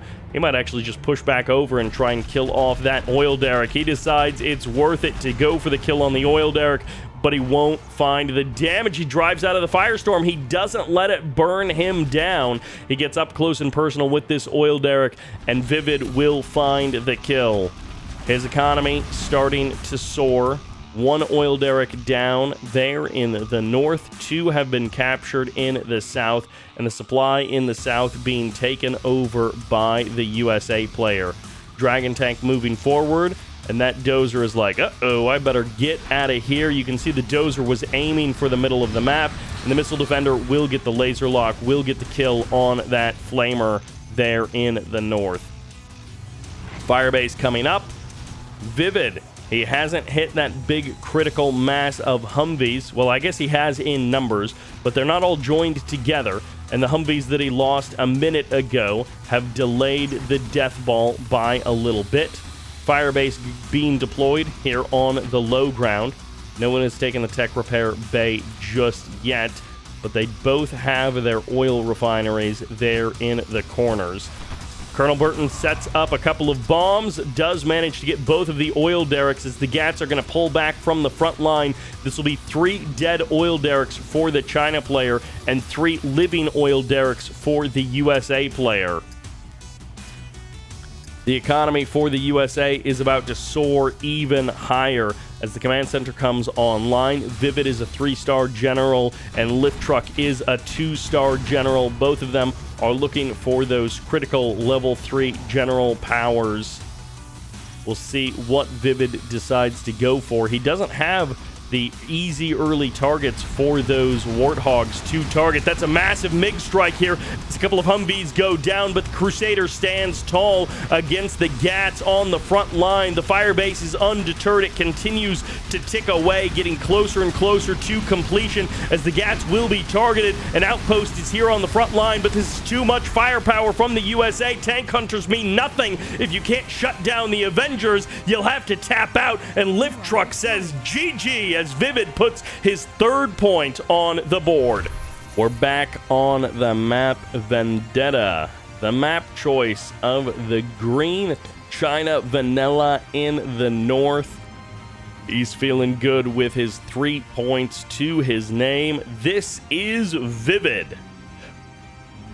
And on the other side of the map, rocking the blue GLA Stealth. Give it up for a Lift Truck. Going through a lot of tough opponents to end up here in the top 4, but he has his toughest opponent yet, perhaps, in Vivid. Supply truck gets the kill there. Tunnel in the middle of the map does get denied.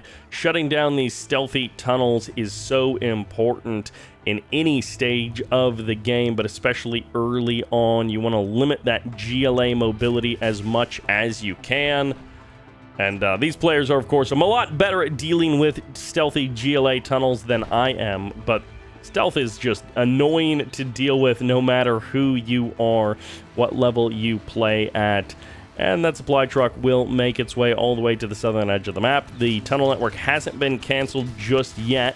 The GAT is perusing around that area. Okay, tunnel network does end up getting canceled. Supply truck going for the crush. Finds 1 worker, but not anymore. Scrap is denied, so no scrap pickup for that GLA technical.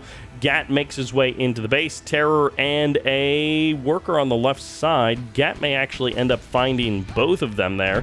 Nicely done as the RPGs pop out from that technical, and this GAT will eventually be caught and killed. The quad is going to help make sure of that. GAT maybe gets a couple of kills there, but ultimately ends up dying to the GLA forces, and everything there on the left side ends up getting shut down. Tunnel network is definitely revealed at this point, as Lift Truck has tried to spread himself around this map, but he's mostly been denied by the due diligence of Vivid. Propaganda Center on the way, just past the 2.5-minute mark as it climbs towards 25% complete.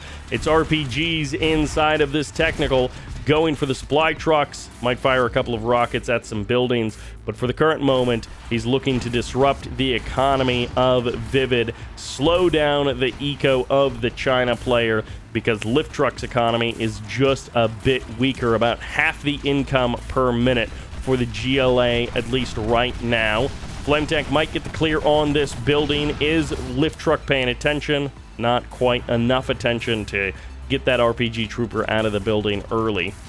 Technical does manage to get a bit more damage done. Mines have been deployed, and the technical goes down to the mines. The supply trucks can now get back to work, and this tunnel network spotted so long ago will go down, but so will the GAT. The friendly fire helping that tunnel network get the job done as the GLA hull gets eliminated. In the top left-hand corner, a fresh tunnel network gets deployed by lift truck. Quads are going to step into the firewall. That might be one dead quad if they stick around in that damage area for too long. The damage over time burn from these dragons is no joke. Tech moves out on the left side. Worker will be potentially spotted by this GAT, but the RPGs are going to get the quick pop and the kill on that GAT. Good night to that China unit over there. The dragons clear out the middle of the map. The oil derrick is denied and the tunnel is shut down. No more RPGs popping out of that technical. No, he actually does make it past the GATs on the front line, looking for a dozer perhaps. Gonna try and hunt and stop this airfield from going up as the quads focus fire on that command center, on that supply center rather, as they look to shut down one of the supply centers, but the other one gets shut down by the RPG troopers. It's all about this front line supply for the GLA to eliminate, and the GATs clear up the back line. The mines get revealed here as this technical gets away to fight another day. Quads manage to escape. There's another tunnel network getting added on. Dragon tank burning down the front door of the GLA. Knock, knock, I'm here. But the GLA says, I don't think you've got a lot of friends to join you, so I think I can just knock down these dragon tanks. The terrorists should go down. No, that dragon tank didn't go for the burn, so that'll be a dead dragon. Tunnel network can slowly but surely kill this other dragon as Vivid fights against the stealthy GLA forces in the north. He's going to shut down another tunnel network and look to push away lift truck from this area.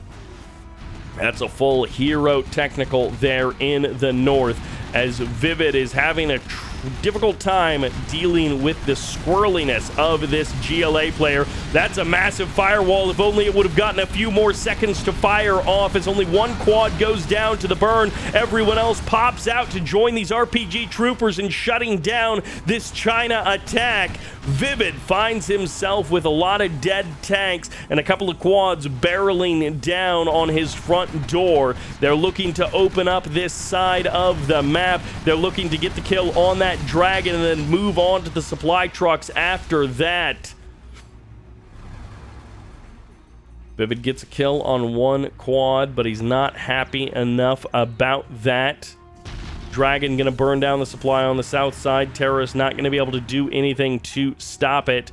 As the GATs move forward, the dragon tanks are the ones that actually do the damage on the map. This China player has built a couple of units from the war factory, but only one is really doing much on the map.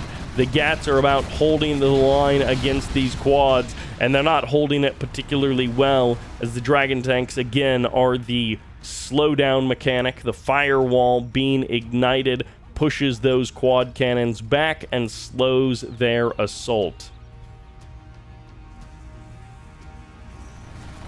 No supply center there on the left side for the GLA. Another dragon tank going down, but another dragon tank trying to sneak through the armor. Quads will pop out to deal with the dragon in the south. Vivid has tried and tried and tried to try and line up one of these attacks on a major center of importance for the GLA. He'll finally find an angle. Might actually get both of the quads who try to sneak in around the back and will find themselves dead as they kill that dragon. They slew the dragon, but it cost their life, and it bought more time as the command center comes up. The supply is back up and running, and Vivid, he may be only a 2-star general, but he's got that supply, that strategy, that command center ready to go. Dragon tank will shut down this expansion, gonna force the sell-off as lift truck denies Vivid that experience. If he can keep him capped at a level 2 general, he never has to worry about the artillery firing off. Dragon tank goes down. Lift truck, he's already got that level 3 status. Vivid moves forward as these tunnel networks go down. Vivid might just tick over to level 3. There he goes. He gets the experience, and now with that command center online as well, he can get an artillery barrage out onto the field. He can quickly and easily shut down one of these supply centers that were a little bit too deep for his dragon tanks to actually burn down. Gats moving forward. Quads are trying to hold the line. Dragon gets a good firewall up and burning, but he does eventually go down. Both of the tunnel networks survive for the moment. Another 2 dragons moving forward. Vivid once again clearing out the building, but he'll lose the other dragon tank to the quads. Gats reforming the front line. MiGs off the deck on Overwatch. It's going to be the carpet bomb, not the artillery barrage at first. Dragon tank comes in, and carpet bomb looks like it's aiming for that war factory. That super tech will find some kind of damage, and the quads get the catch on most of the bombs from that carpet bomb. Artillery barrage will finish the job, or maybe it'll just hit the supply stash and go for the kill on the workers. Ooh, it doesn't finish either. Gets a couple of workers there, but both buildings survive, and Vivid is going to be very upset about that. If the quads hadn't been in that position to stop the carpet bomb, then that would have been perhaps the perfect 1-2 punch to kill off both the war factory and the supply stash at the same time. This is now 5 dragon tanks backed up by 5 gat tanks, and 4 MiGs don't hurt either. As Vivid is looking to finally shut down the tunnel networks on the left side of the map that have caused him so many problems, so many difficulties. Dozer moving over here on the left side. If there was a sneaky hijacker making its way out onto the field, perhaps there could be a dozer steal for lift truck to benefit from. Supply center coming up. Double dragon tank firewall there on the left side. You can see that Vivid is happy to play this one out slow, but he's also, happy to just take as few chances as possible, which is why you see these dragon tanks setting up these firewalls against absolutely nothing. It's just massive empty area, but this is about zone control. This is about not letting the GLA tunnels or any units that you cannot see get through these areas easily.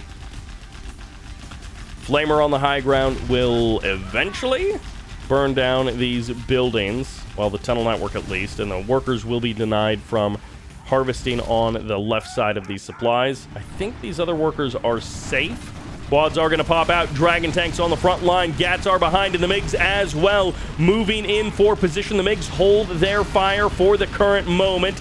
Gats going to be targeting down these tunnel networks. MiGs hoping for the pop-up quads that they can just jump on top of and annihilate the GLA army in one fell swoop, but it just doesn't happen. Slow and steady wins the race, as Vivid believes that a slow, steady wall of fire moving forward will allow him to take the win in this game. Quads driving into the firestorm. You love to see it if you're China. You hate to see it if you're GLA, as a third quad goes down to the burn of the MiGs, and this area of the map keeps getting smaller and smaller for the GLA.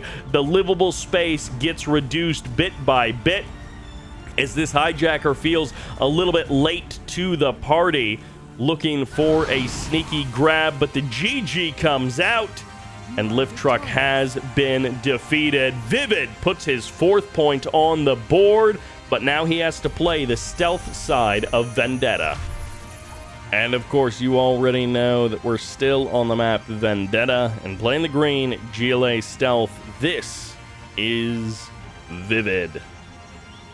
Feeling good with his score so far in this game, and needing to turn things around. It's getting dangerous for the blue China in the north. This is Lift Truck,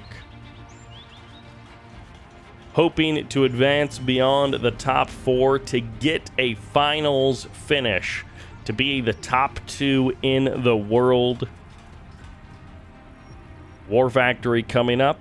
It's something that Lift Truck would love to have to his name. Not just a top 4 finish, not just making it to the, bronze match, maybe even losing versus Marakar, and then finishing out this series, this tournament, in 4th place.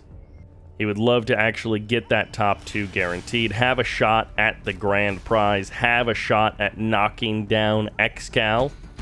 Maybe keep up the trend of Excal taking silver instead of gold. 2020, Boyka defeated Excal. Supply truck goes down.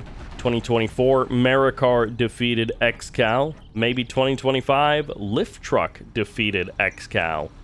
Vivid, on the other hand, he has lost to Excal in the finals before. He has placed everywhere in the top 4 except for first. He is looking for that repeat finals performance. Scrap denied there, as RPG Troopers will be able to hunt down this dozer. Ooh, good save there by Lift Truck. Keeping that dozer alive is always nice, as the RPG Troopers will pop on out, kill a couple of more supply trucks, look for a little bit more damage as the GAT crosses the map, looking for that 3rd supply. Turns out it's empty, as in the bottom of the map, this War Factory will provide one edge for no escape of that GAT, but he gets the crushes, he gets the damage that he was looking for, and that doesn't look like it actually denied the scrap there, but the GATs will deny the scrap because that technical is going to run for the hills.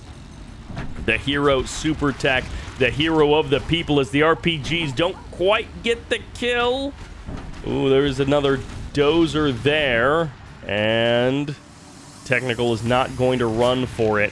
Oh, he is going to try and skate on by to the right side, do a little bit more damage. The dance continues as Vivid is not heading back home. He wants to do even more to Lift Truck to upset the China early game. Dragon Tank gets shut down before he actually clears out the buildings in the middle of the map, and Vivid is just controlling this early 3-4 minutes basically perfectly.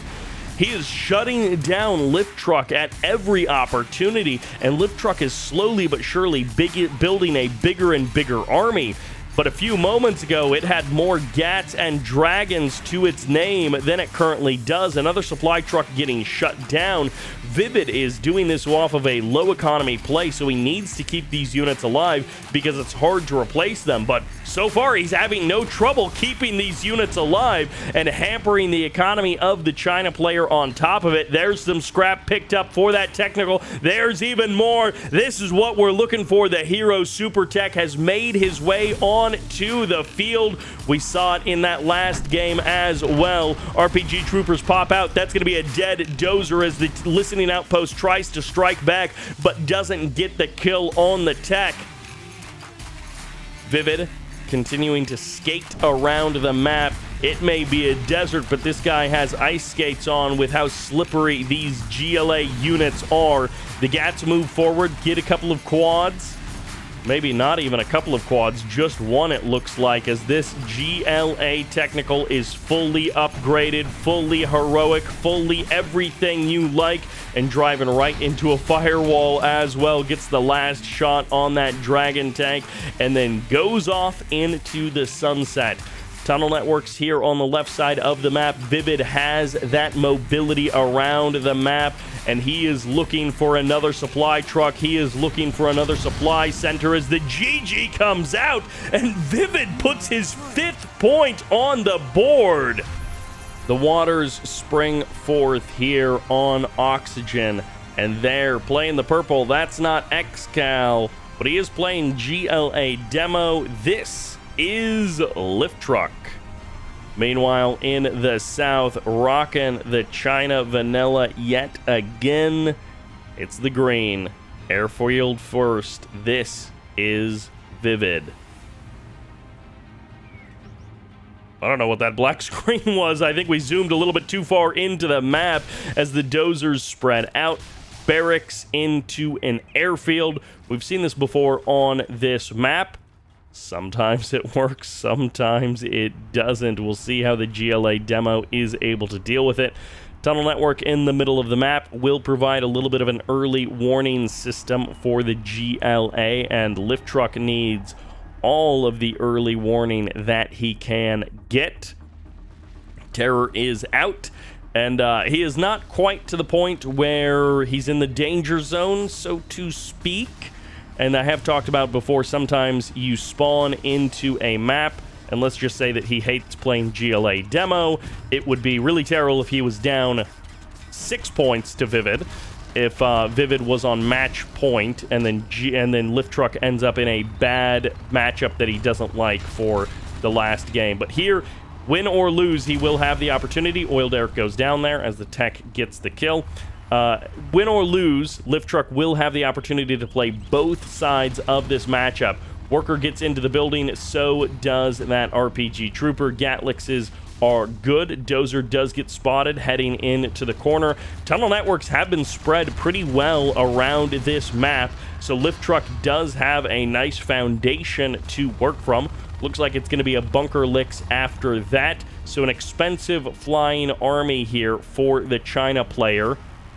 2,700 credits in one Helix, and let's see, 1,900 plus however many tank hunters are inside of there as well. So probably 3 grand in this other bunker licks. Between the two of them, 5, nearly 6 grand of army value.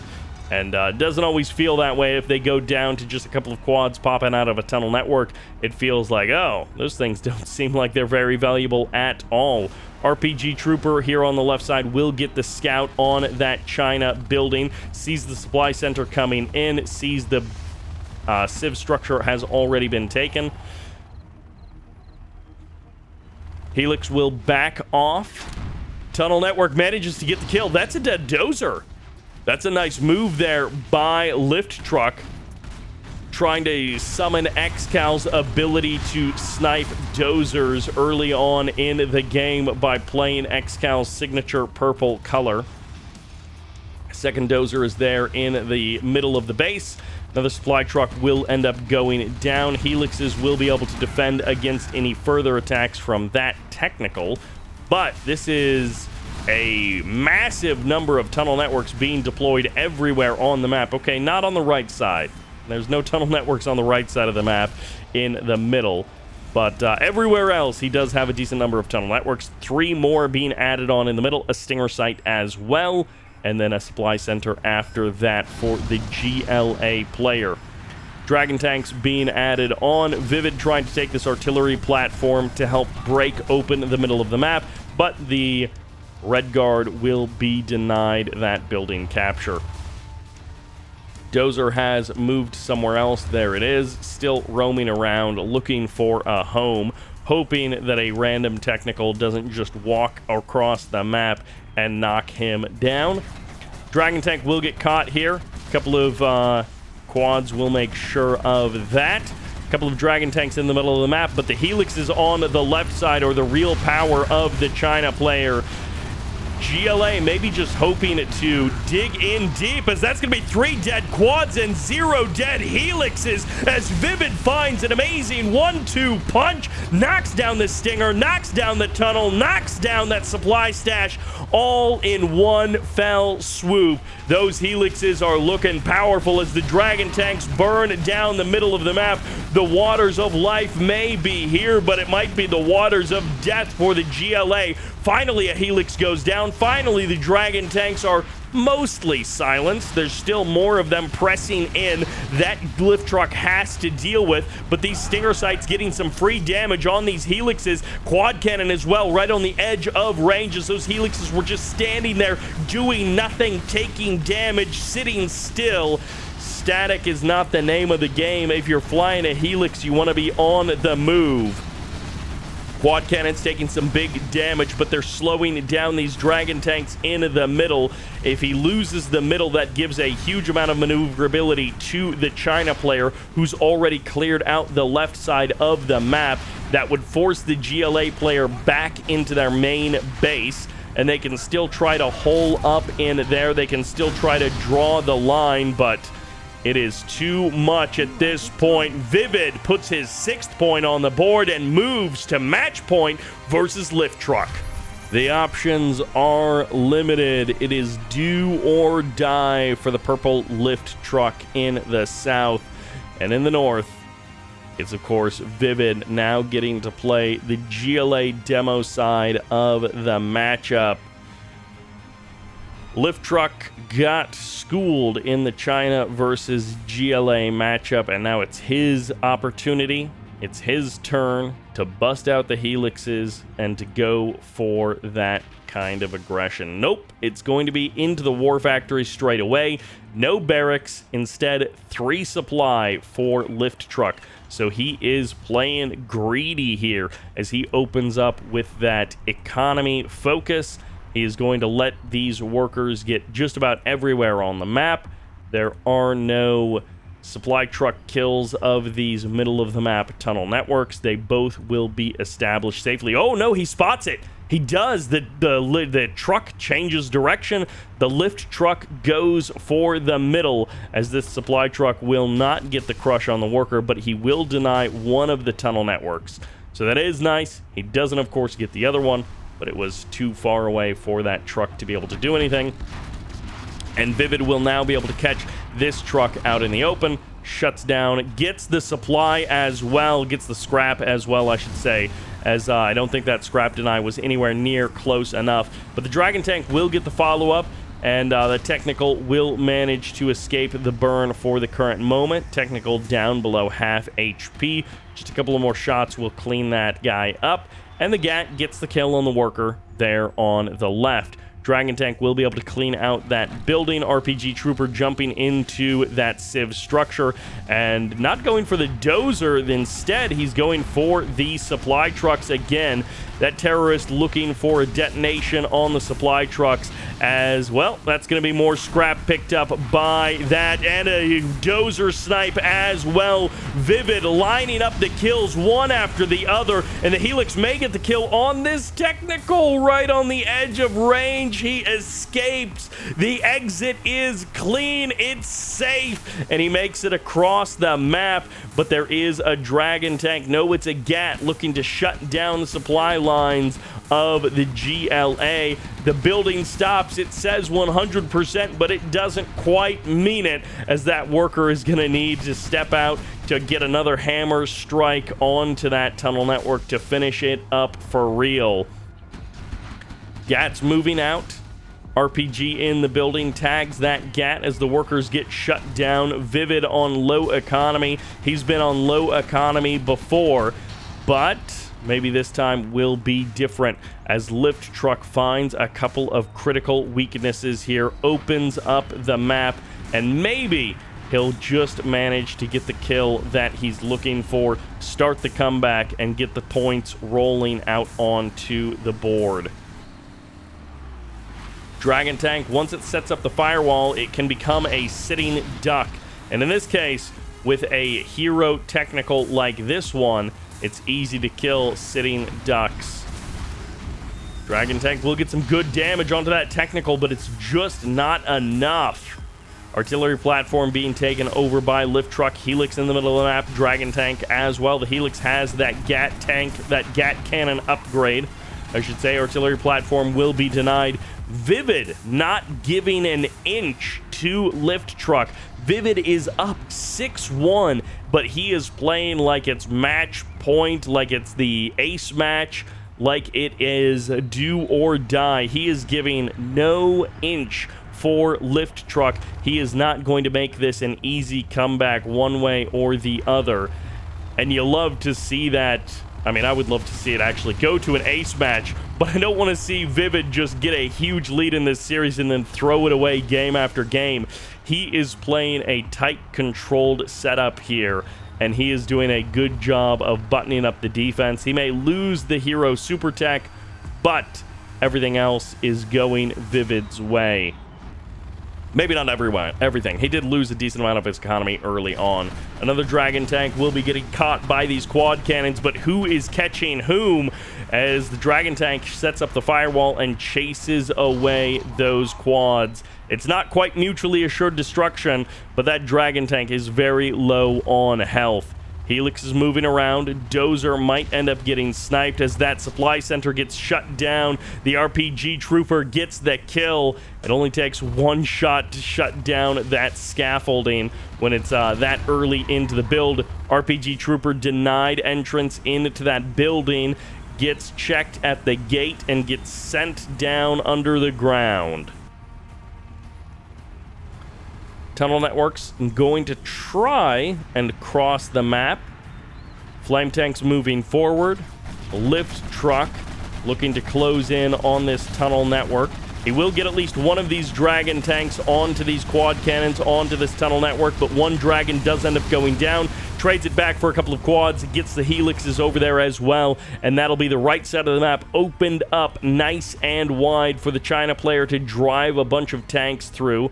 Just don't drive into that advanced demo trap with all of your tanks clumped up. That could be disaster for the China. Dragons moving forward. Firewall, does he have the instinct? He does. He knows that this ramp is a common spot for... Okay, he will eventually get it there with that... Oh, he still gets a Dragon tank. He will eventually get it with all of the firewalls that were set up. Quads pop out. They managed to get one of the Dragon tanks in the middle of the map. Go the helixes. Black Napalm has been upgraded for Lift Truck, so he now does massively more damage with these flame tanks. Demo trap, not quite set off just yet. It might end up kind of friendly firing. Whoa, that's a real friendly fire there as the RPG Trooper gets sent for a ride. Flame tanks looking to burn down that right flank as quad cannons move into the middle of the map. Helixes fly over. They're looking for a weakness. They're looking for an opening. They haven't quite found it as the quads pop out from the tunnel network in the middle of the map, in the middle of the base, as this other tunnel network is a little bit open. Has he done it? Has Lift Truck actually done it? He pushes past the first line of defenses, and Vivid is actually going to turn around. He's not able to move past the middle of the map. He's not able to enter the China base. And Lift Truck, he's keeping his tournament hopes alive here. He doesn't want to be falling down to that bronze placement match against Marakar. Quad Cannon's going to be crossing the map. Vivid doesn't want this one to slip out of his control. Helixes need to be careful. Those quads are deadly. Dozer moves up into the middle. Helix is looking for the angle. Dragon tanks moving forward. They manage to find a barracks and a tunnel network at the same time. Quad cannons closing in. There's one Dragon tank to deal with all these quads, but that's a lot of firepower from both sides. The armies are just sort of missing each other on different sides of the map. Mines are here for this supply center. Quad's going to drive on top of them. That's two dead quads. A third gets eliminated. Airfield goes down, but the carpet bomb will miss basically everything. Not even a quad gets caught there as the oil derrick is the next target of the GLA. Tunnel network goes down. Supply center gets rebuilt here on the left side of the map. Artillery barrage will fire off, and the quads are going to find another kill there in the base of Lift Truck. War Factory or the... Yeah, it looks like it'll be the War Factory here for this artillery barrage.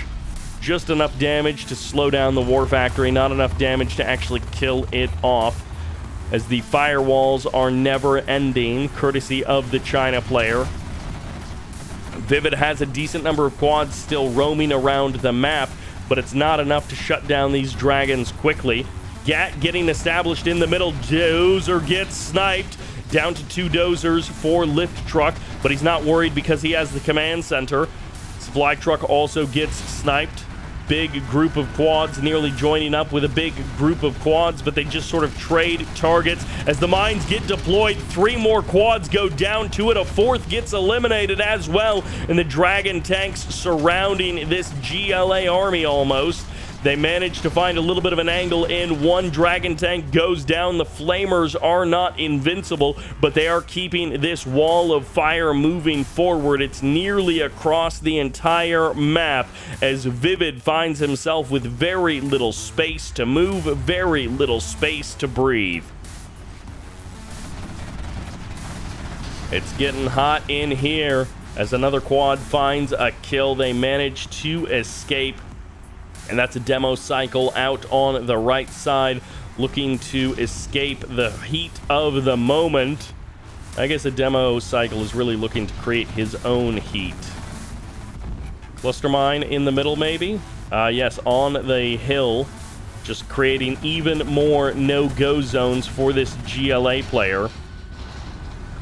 As the quads look for the target, they manage to find one kill, but they haven't taken over the middle of the map, and the supply center is still bringing in cash for lift truck. Another dead terrorist there.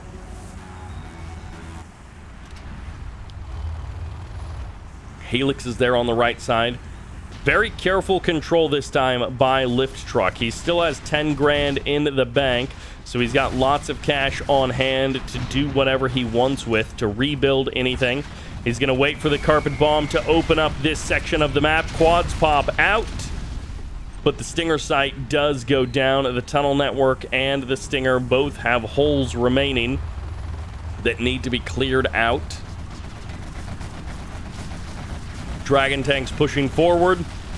That's a lot of dragons in combination with the helixes. It's difficult to pop the quads out into a firestorm as the helixes move on top of the quads, and one quad stands tall.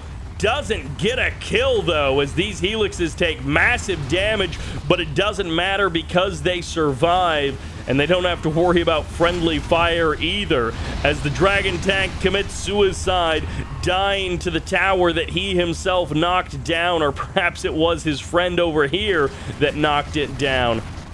And the palace is going to try and hold it down the left side of the map.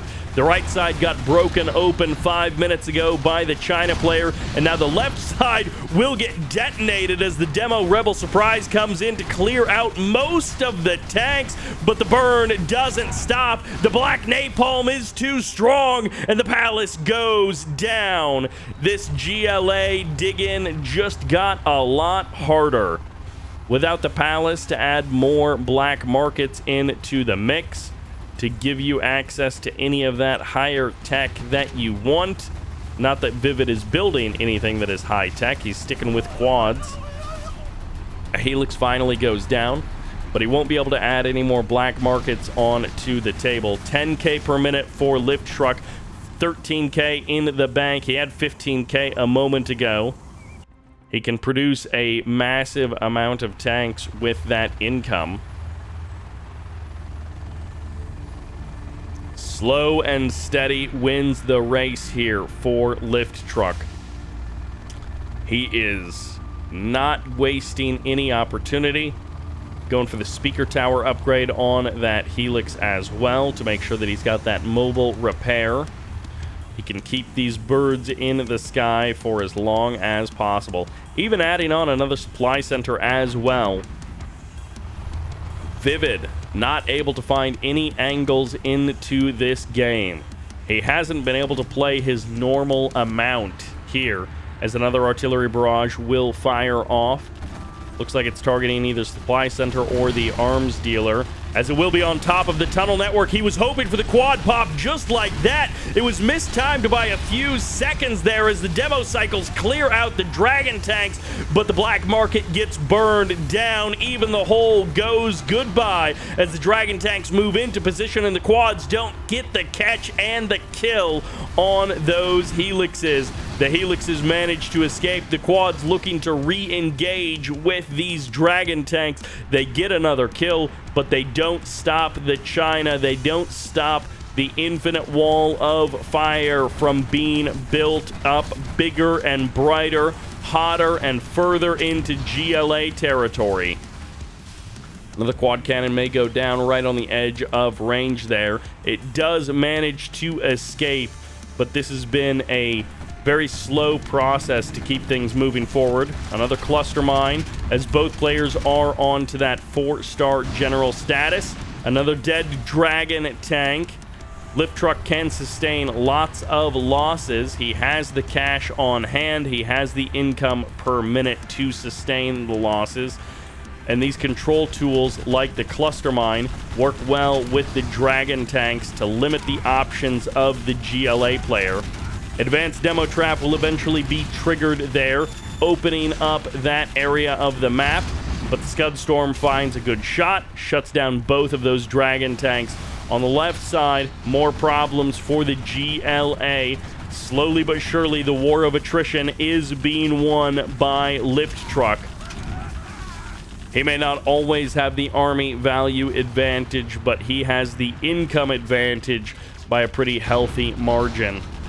Another dragon tank going down. Quads pop out. No easy one-click to call in to get the surprise. There is going to be a EMP crossing the map as well as a carpet bomb. EMP on top of the war factories, on top of the army. Even the command center ends up getting caught by that EMP. Battle bus is now out. Scud launcher fires another rocket, and that will be 2 more dead dragon tanks. Helix is in the MiGs, happy to play this one from a safe distance. Waiting for their ideal moment to engage, waiting for the opportunity. They probably could have actually jumped on that Scud launcher and maybe done a little bit of damage before these units came back online, but the EMP has worn off. Vivid, not giving up anything without a fight. 2 fake black markets. 1, 2, 3 real ones there on the left. But that's also a lot of supplies under the control of Lift Truck. Dragon tanks moving forward. Helixes as well. Battle bus might be getting caught out in the open here as the MiG strikes move in. That's a lot of quads getting burned up, burned down into the ground. They go. The Scud launcher as well as 2 Helixes will crash to the ground. That's a big chunk of the China army value eliminated. But we also have some more support powers that are going to be coming online soon for the China player. Dragon tanks show up. Demo trap might be triggered there. Might get a kill with the help of that battle bus. 1 dragon tank down. 2 more to go on the right side of the map. In the middle of the map, it's 2 more dragon tanks. On the left side of the map, it might as well be 2 more dragon tanks because it's an infinite number of dragon tanks, it seems like, from Lift Truck.